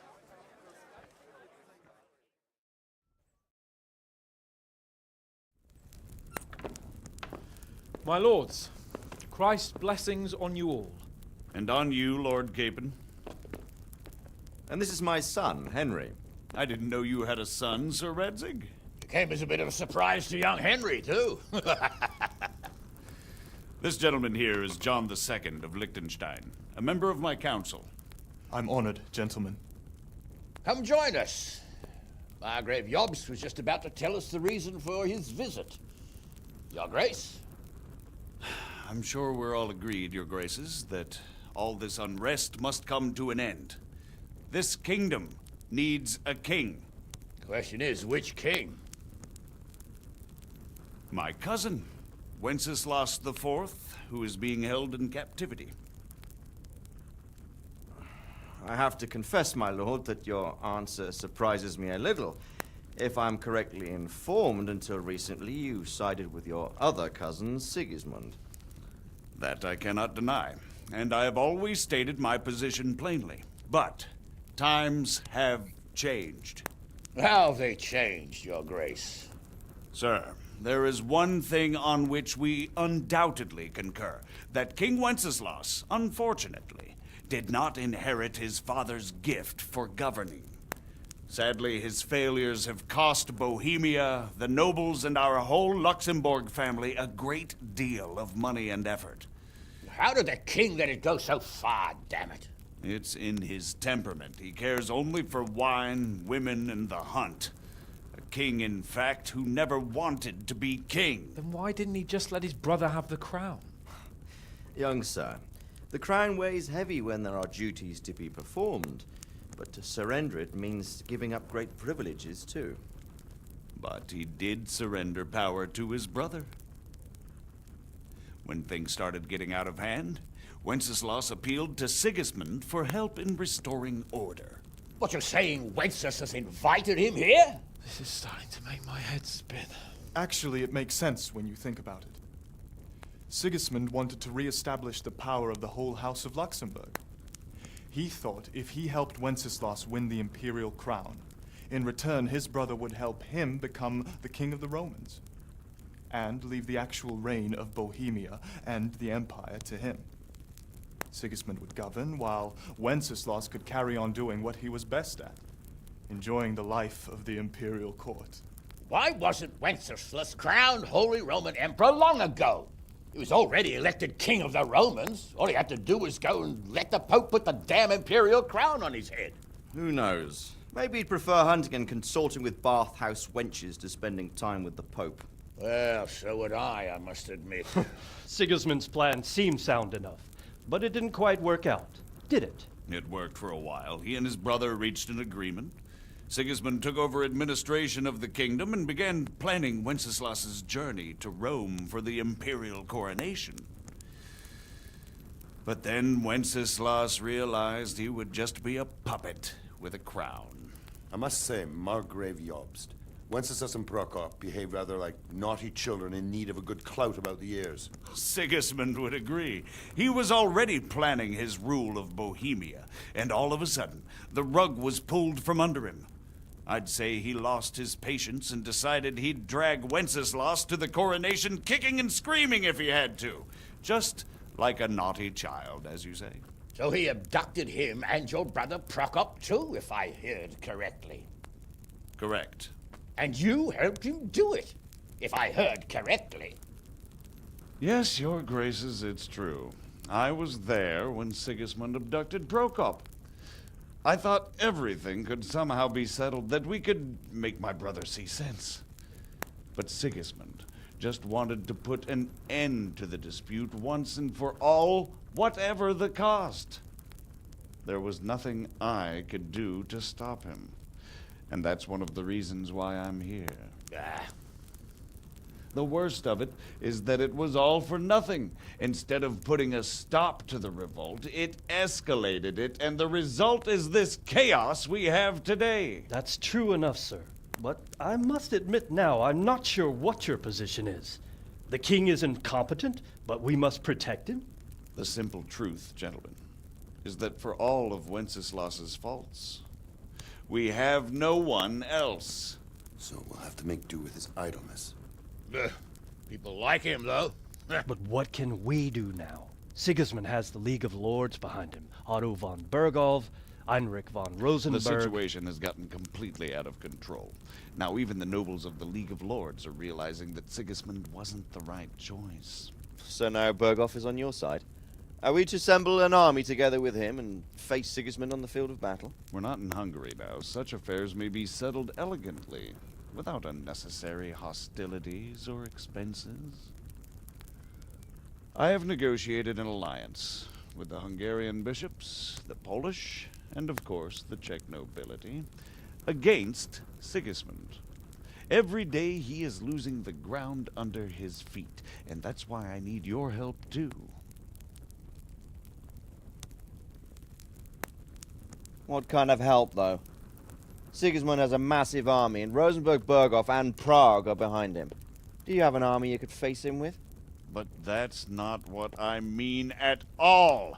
There's been a revolt against Sigismund in Hungary, partly due to my efforts, and now he'll have to choose whether he wants to gain the Bohemian crown, which is a very risky enterprise, or hold on to the Hungarian one.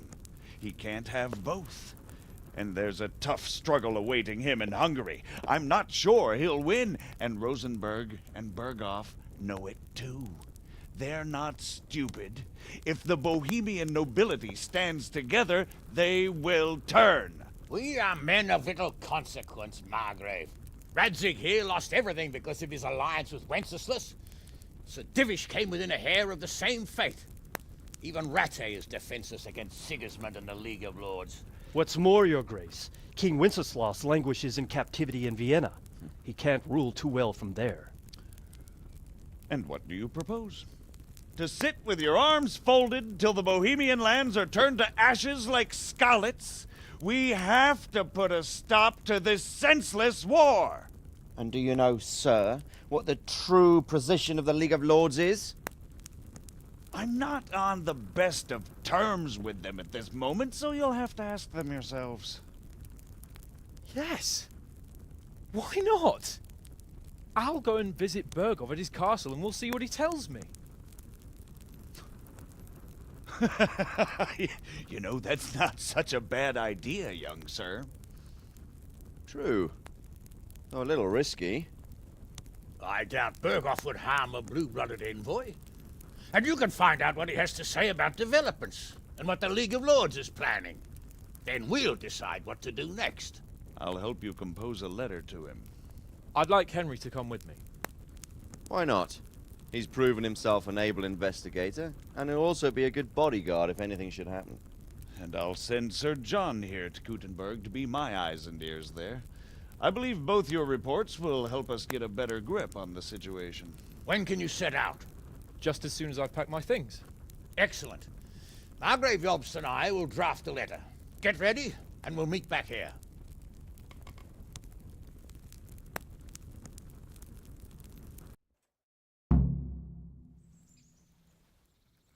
I expect it would be best to write it in your name as Lord of Lipa. Quite so, Margrave. What exactly am I to write? What isn't really the... So, it looks like you're off on a mission. Yes. I can't wait. I don't want to dampen your spirits, my boy, but watch out. These are evil times, and who knows what can happen along the way. Not to mention that Bergov is no saint. Don't worry. I know. You've shown you can fend for yourself, but do take care. You'll be traveling as Lord Capon's bodyguard. You'll be there to make sure nothing untoward happens to him. Keep your eyes peeled and your ears wide open. What Bergov tells you is one thing, but what you see may be quite another. Rest assured, Father. And don't get embroiled in anything else. Just hand over the letter, hear out his reply, and return. Yes. Very well. Bergov is at Trotsky Castle. I think you'll find it quite an eye-opener. It's one of the finest castles in the land. It's 3 days' ride from here, so unless you hit a snag along the way, you'll be back soon enough. Any questions? I'm getting a bit lost in the Luxembourg lineage. It all seems a bit too tangled. The Luxembourgs have ruled the Empire and Bohemia for almost 100 years now. Emperor Charles brought this land to prominence. When he was in power, things had never been so good. Wenceslas and Sigismund are his sons, but by different mothers. Jobst and Prokop are their cousins. They were entrusted with governing Moravia, but instead, they've been in a bitter armed feud for years, and now Sigismund's fallen out with Wenceslas. Wenceslas also had another brother, the youngest, John of Görlitz, who was most probably poisoned. They seem like a hot-blooded lot. It's hard to keep up with their affairs, since they tend to change their alliances from one day to the next.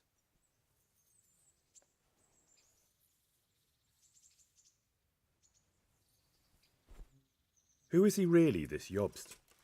The cousin of King Wenceslas. He's the Margrave of Moravia. I admit I don't know what to make of him myself. Until recently, he was allied with the League of Lords. For a time, he even served Rupert of the Palatinate against the king. And now suddenly, he's reversed his position. I don't know what led him to do it, and one can't help being suspicious. It's best to keep a watchful eye on him, but he really is the leader of the resistance against Sigismund these days. We'll just have to see how it all turns out. I'm a bit concerned so many people seem to think so little of King Wenceslas. You knew him, didn't you? What's he really like?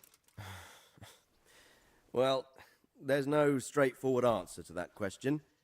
He certainly makes a great hunting and drinking companion, but he can be very fiery and impetuous when things don't go how he'd like them. He never had much of a head for high office.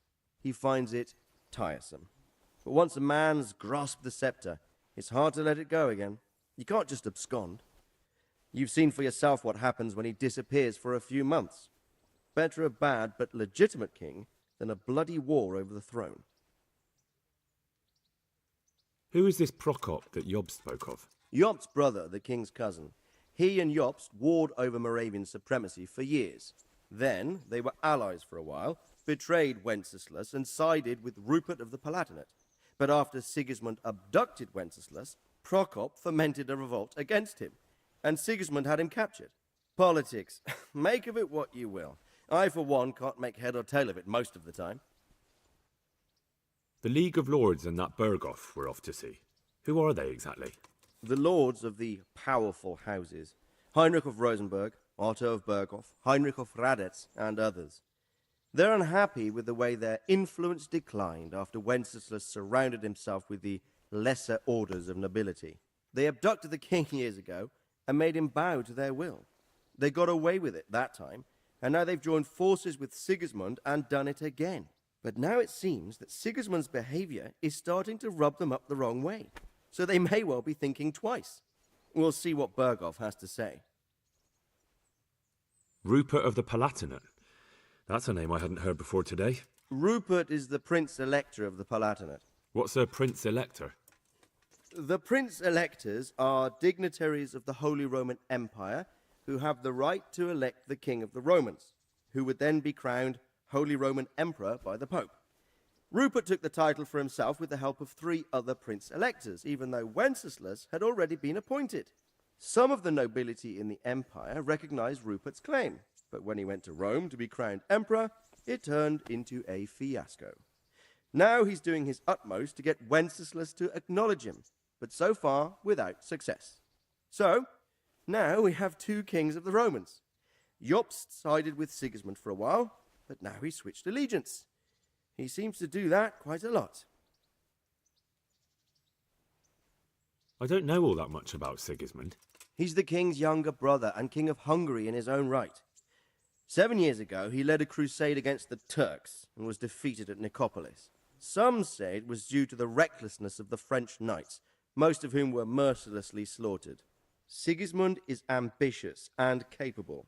He might well make a better ruler than Wenceslas, but he's arrogant, and to our misfortune, brutal. Not long ago, he himself was held captive by the Hungarian nobility. They dislike him as much as some of the Czech and German noblemen do his brother Wenceslas. Ironically, Wenceslas joined forces with Jobst to liberate him, and now this is how Sigismund repays his brother. There's no doubt about it, God does move in mysterious ways.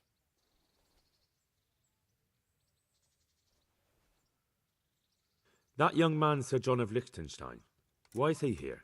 The Liechtensteins are a powerful Austrian family with estates in Austria and Moravia. Sir John sits on Jobst's council. Since the king's being held captive in Vienna, I suppose it makes sense to have a powerful Austrian house as allies. It could be very useful. That's about all. Very well. Take the letter from Sir Hanush. And good luck, son. So what do you think of it all, Sir Divish? I think I don't know what makes 2 of us. If I didn't know anything about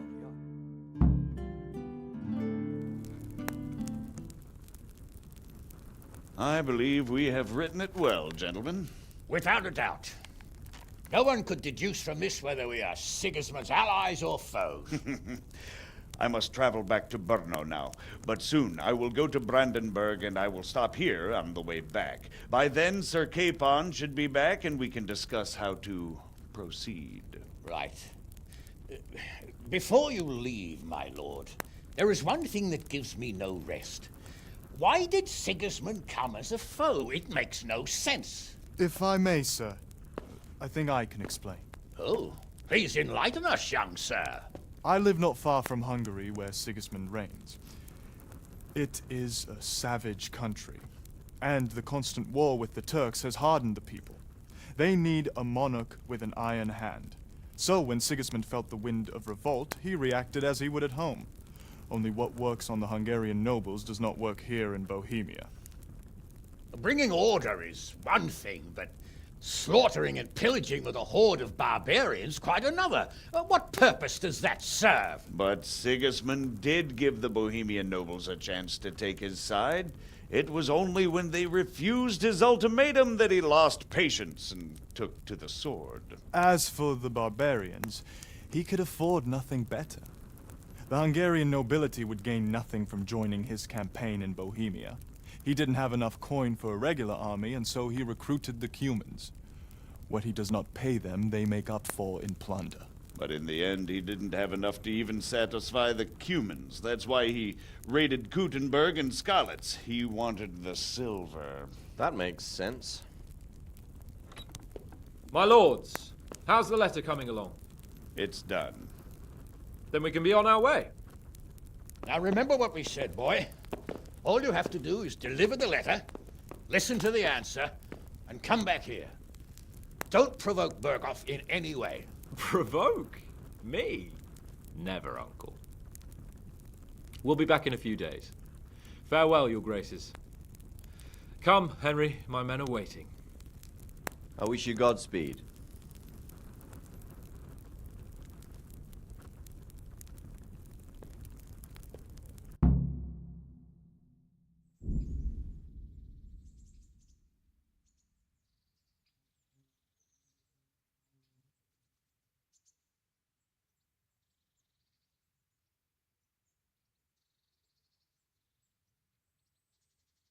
Come now, Hal. My men are mustered in the courtyard. We can get going.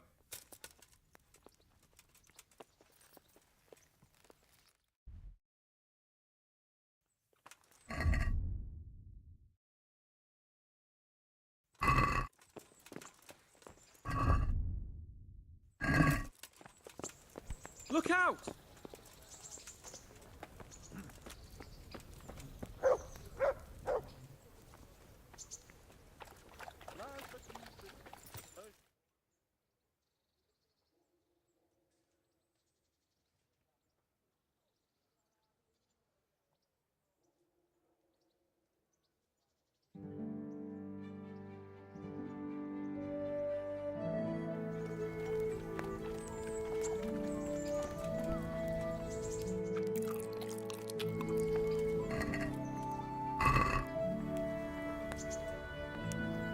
God be with you, lad. I'd like to enroll in the big... You'll have to wait a few days until Sir Hanush announces another one. I'd like to... You'll have to... What are the rules? Well...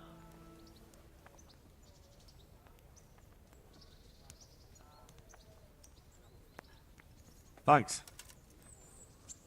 Goodbye.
Yeah!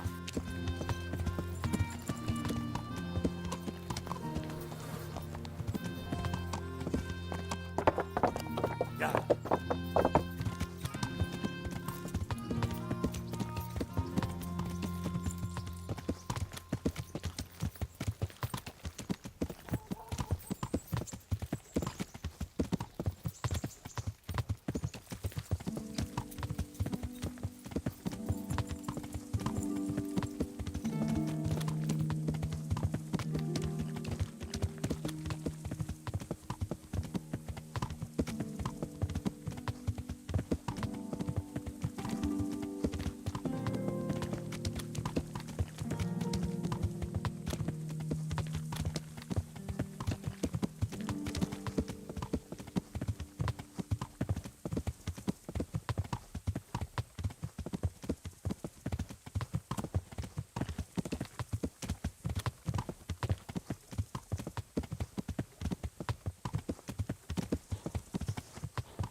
How do you know?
Hey!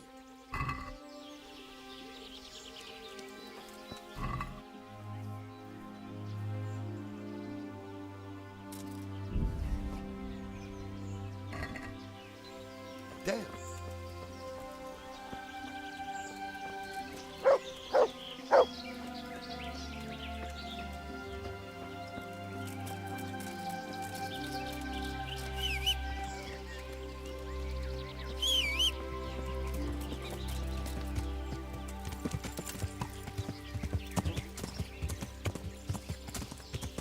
Yeah.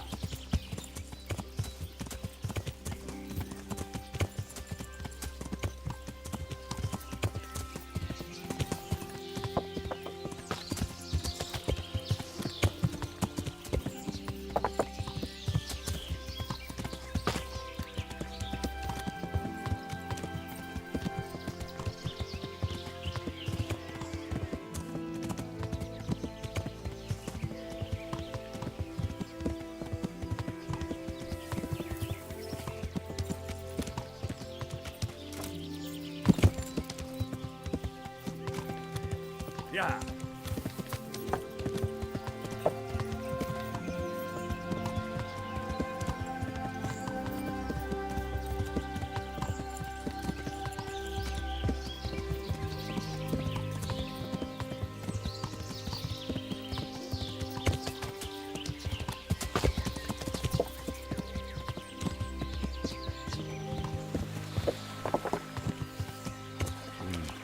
I've gone far from home.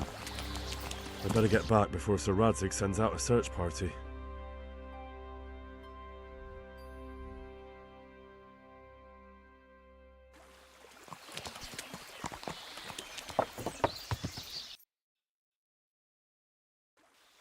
Yeah.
So, how much? Let's see.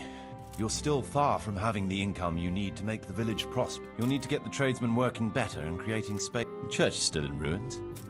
Doesn't create a good impression. We're on the right track. All right. I want to build... Then you'll have to... And what if I don't have enough coin? Then production will grind. Watch out for that. Folks soon get grouchy if they're not getting... The amount needed each day is recorded in the accounts ledger too. I want to build... Then you'll have to put the amount necessary for covering the... And what if I don't have enough? Then production... Watch out for that. The amount needed each day is recorded...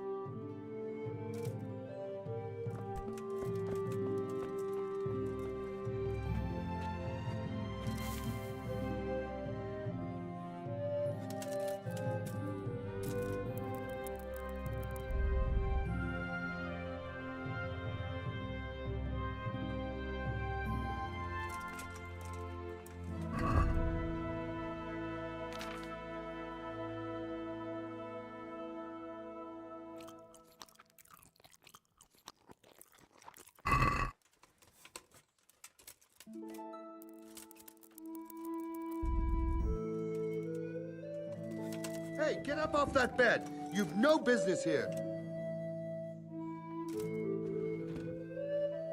What do you think this is, a hint? Get the hell out of here.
I want to build something. Certainly.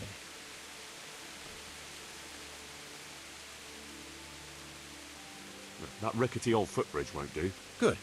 We've got everything.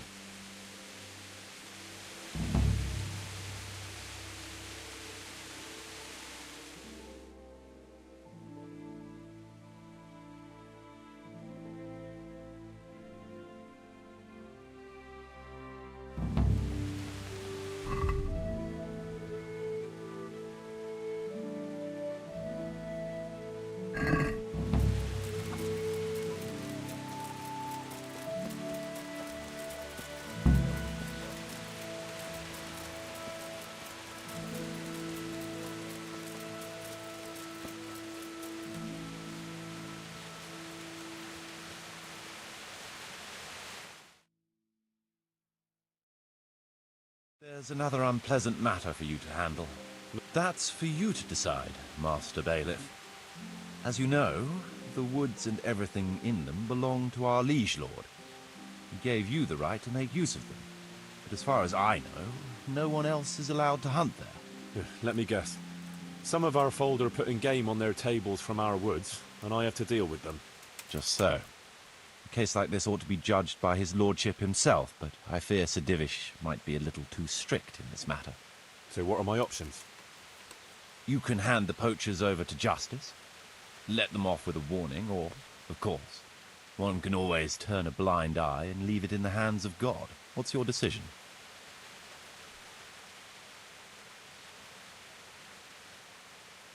We'll confiscate the poached game and put the fear of God into the culprit so they don't do it again. No point in carrying it any higher. We should keep our own affairs in order. A wise decision, Henry. I'll see to it.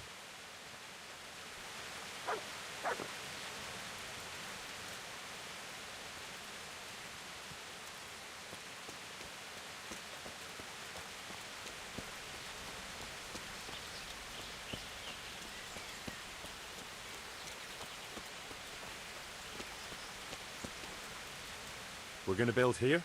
Indeed. I'm ready. I'll just quickly check again that we have... We've still got the means. We'll get stuck in then.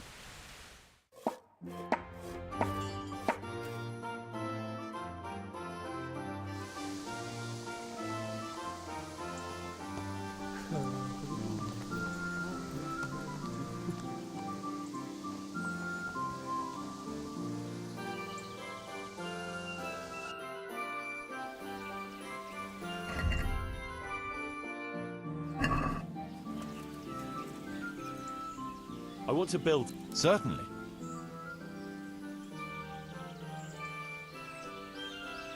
Trade is important. Good. We've got everything.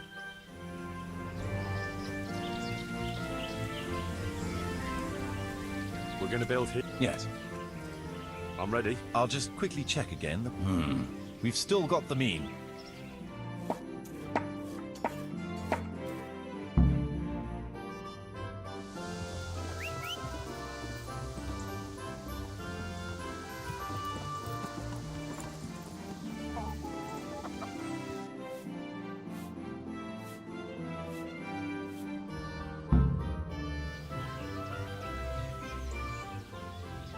I want to build... Certainly.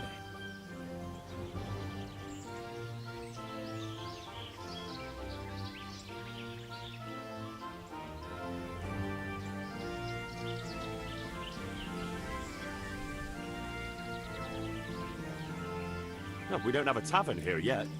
People need to wash... It's impossible. Check what you need and... With all the woods around, we ought to keep bees here. Good. We've got everything.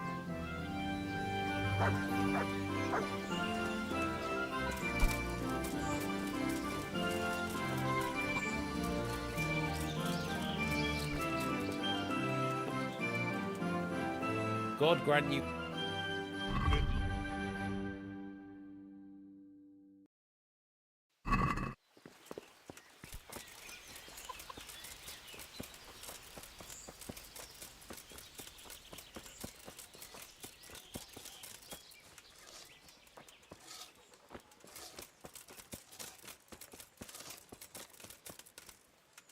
We're going to build here? Indeed. I'm ready. I'll just quick... We've got what we...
Yeah.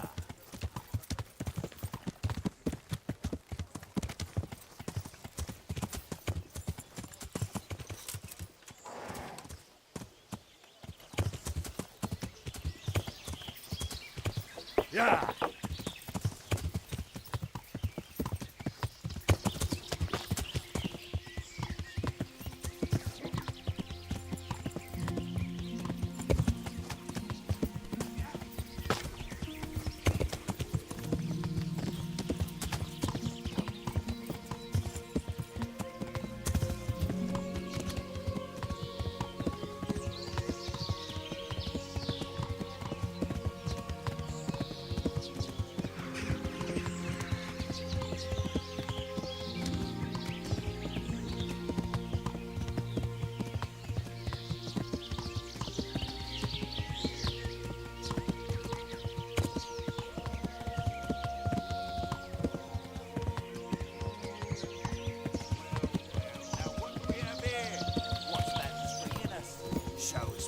got, maybe we won't kill him. Itt nem látom, megjött a mulatság.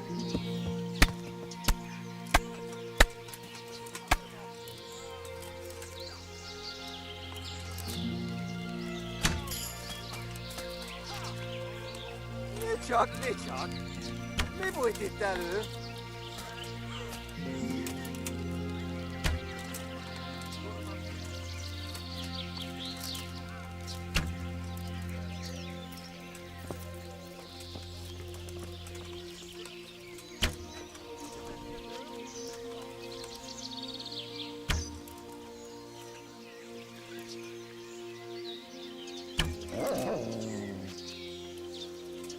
Beszarás! És pont amikor kedvem lenne valakiből kiverni a lelket.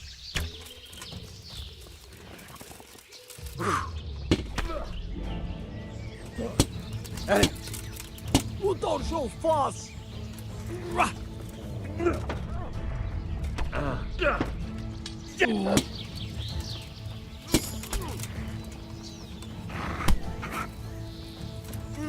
Jó van.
Ja.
Ja.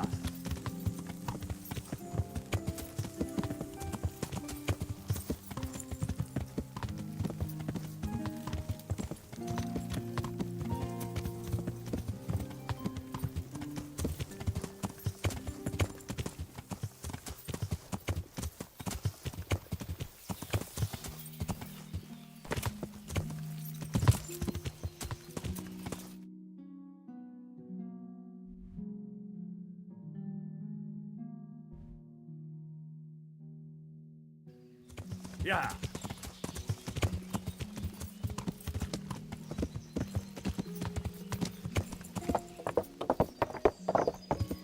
Yeah. Yeah.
Yeah.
Problems with stomach?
measure his skills against Yira of Benishov, called Kipper, a mercenary by profession.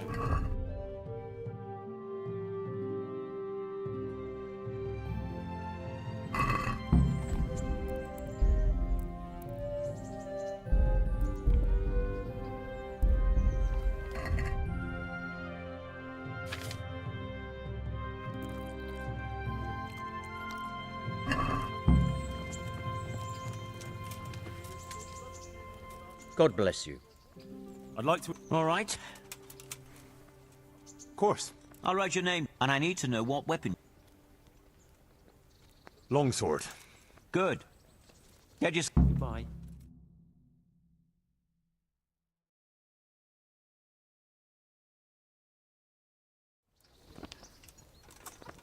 Meeting face to face in this round will be Yira of Benishov, called Kipper, a mercenary by profession, who will measure his skills against Henry of Skalitz from the company of Sir Radzig Kubla.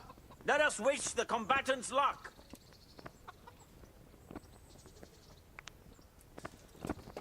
The combatants have entered the arena and the first duel may commence. We will witness a duel with longswords.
Change weapons for the second bout. Our combatants will demonstrate their skills with short sword and shield.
Fucking hell! The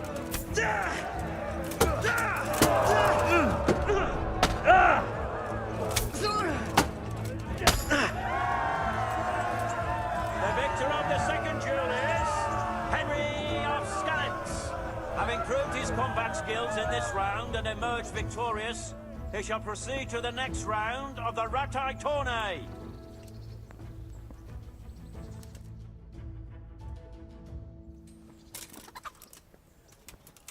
The first combatant will be Henry of Skalitz from the company of Sir Radzig Kubla. And his adversary will be Thaddeus commander of the guard at Talmberg. Welcome, our warriors.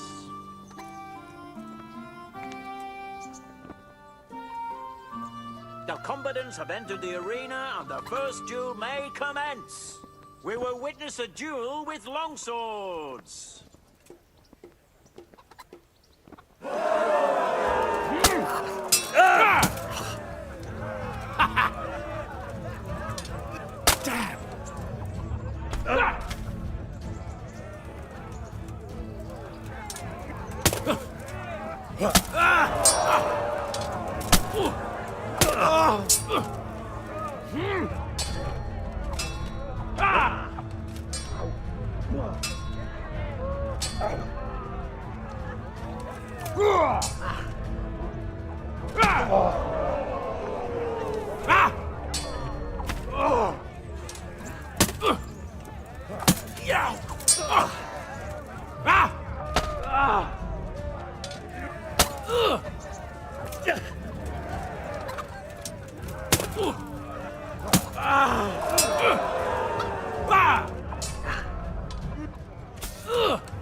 Fuck it!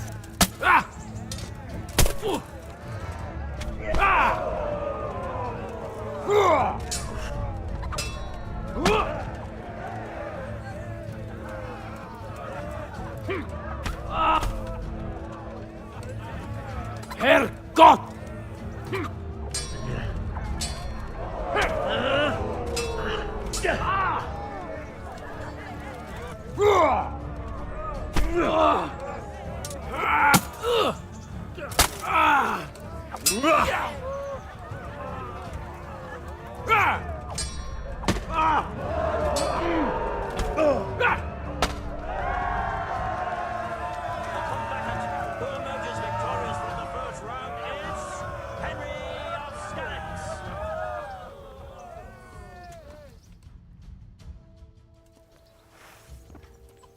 The second bout will surely be no less exciting.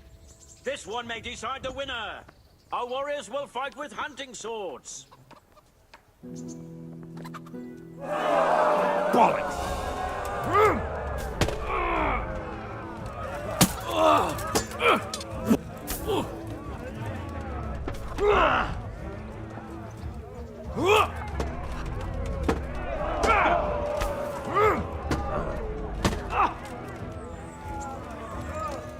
Come and get it!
We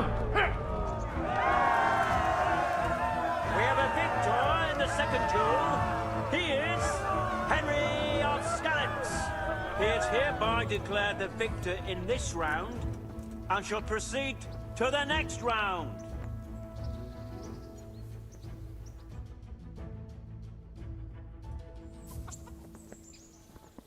The first combatant will be the victor of many previous tourneys and a combatant today too, Peter, called Black Peter. And he will face Henry of Skalitz from the company of Sir Radzig Kobyla. Welcome, our warriors.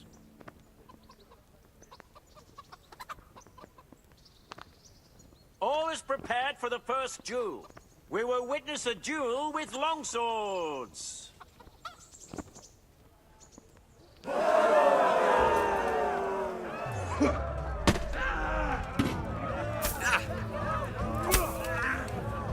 Bugger! Giving up already?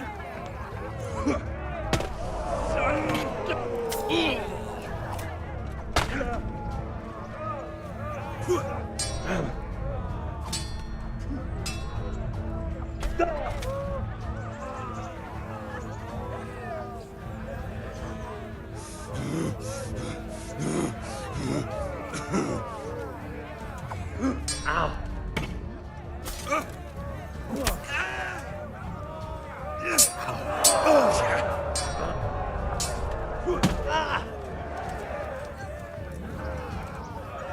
Go ahead and gather your strength.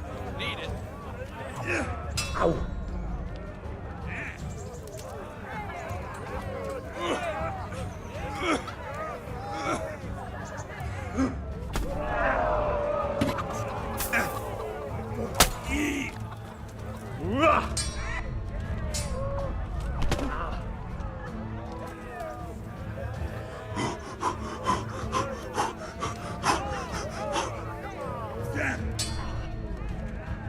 You're going to cry now? Jesus Christ!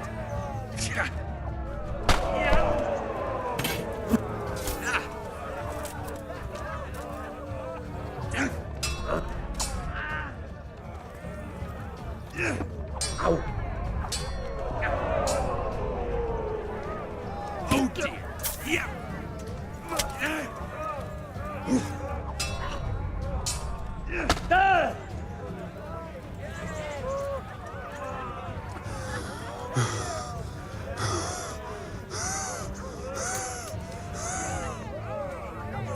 Ow.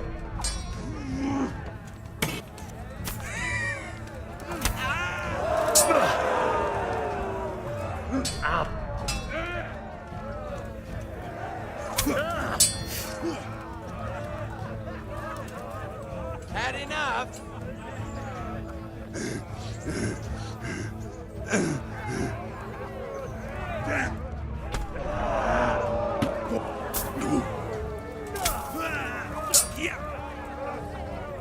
Cunt!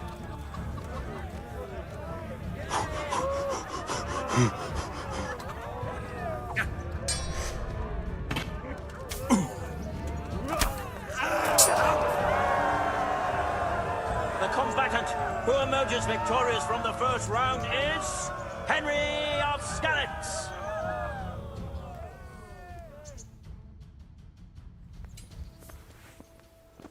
And now's the time to choose weapons for the next duel. Our warriors will fight with hunting swords.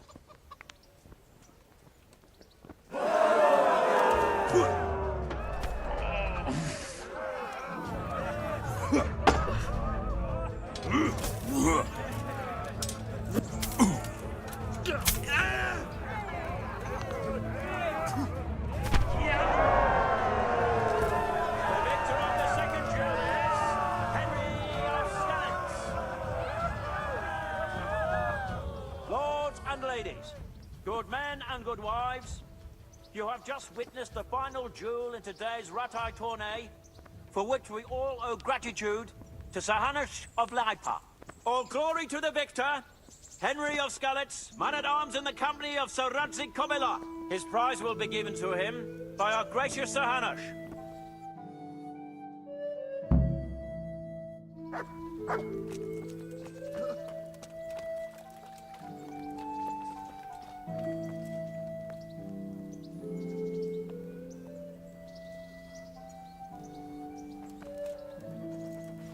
You did it in the end, Henry. No doubt you're well satisfied. And I'm sure you'll be happy with this prize. I certainly am, my lord. Thank you, sir. God be with you.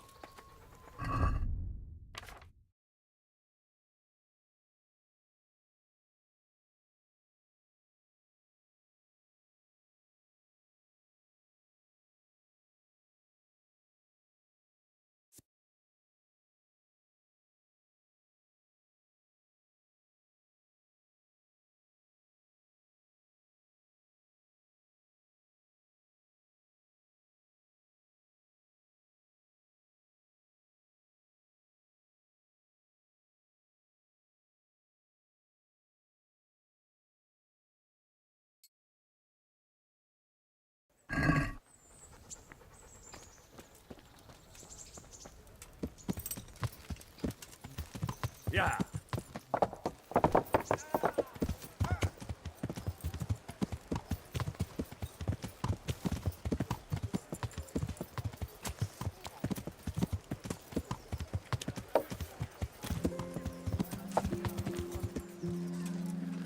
Cucumbers, lovely cucumbers, asparagus and fruit. My God! See you later.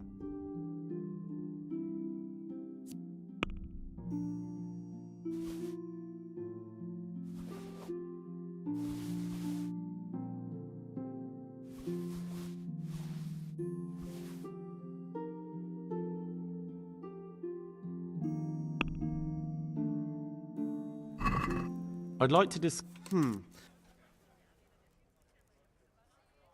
Satisfied? That's...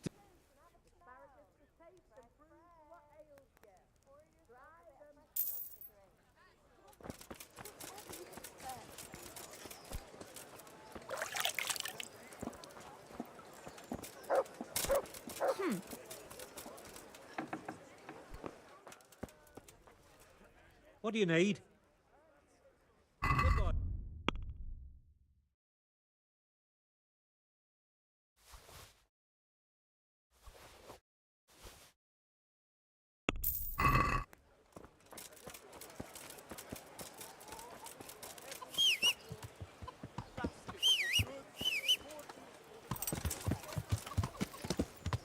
Yeah.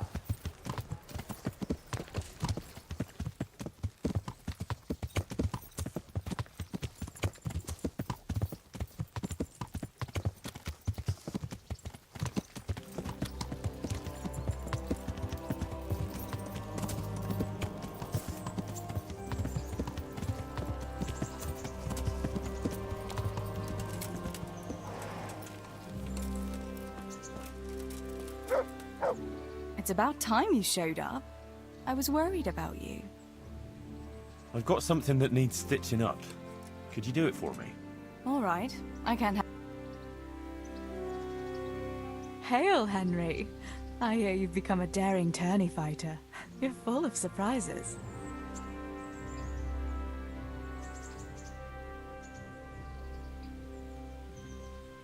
Wouldn't you like to take... In this weather?